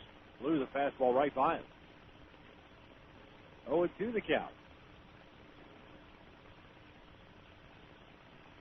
1 out here in the ninth. Peoria trailing it by 7. Change up, full to the right side. Backhanded by House. Flips over to Hendrickson covering for round number 2. J.R. House has done it all. Not only is he hit for the cycle, but he's playing solid defense. A couple of dugout throws. And ranging far to his right to get the second out here in the ninth.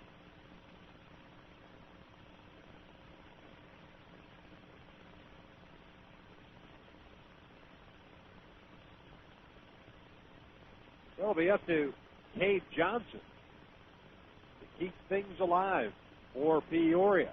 There's times when you need a 7-run homer after. Yeah. Fastball, first pitch in there, strike 1. Epson's done a nice job. I tell you what, he's come in and just thrown strikes. I don't think everyone appreciates that at this point in time. It's no wonder how much quicker games go when guys throw strikes. Are you trying to send a message? 0-1, slider swung on and missed. 0-2 the count. And the Saguaros down to their last strike. The drama. The drama means. The drama means. It's been a little up and down. 0-2 pitch on the way. Backdoor slider base. 1-2. Johnson 0 for 3. Rounded to a fielder's choice. Blown out to center twice.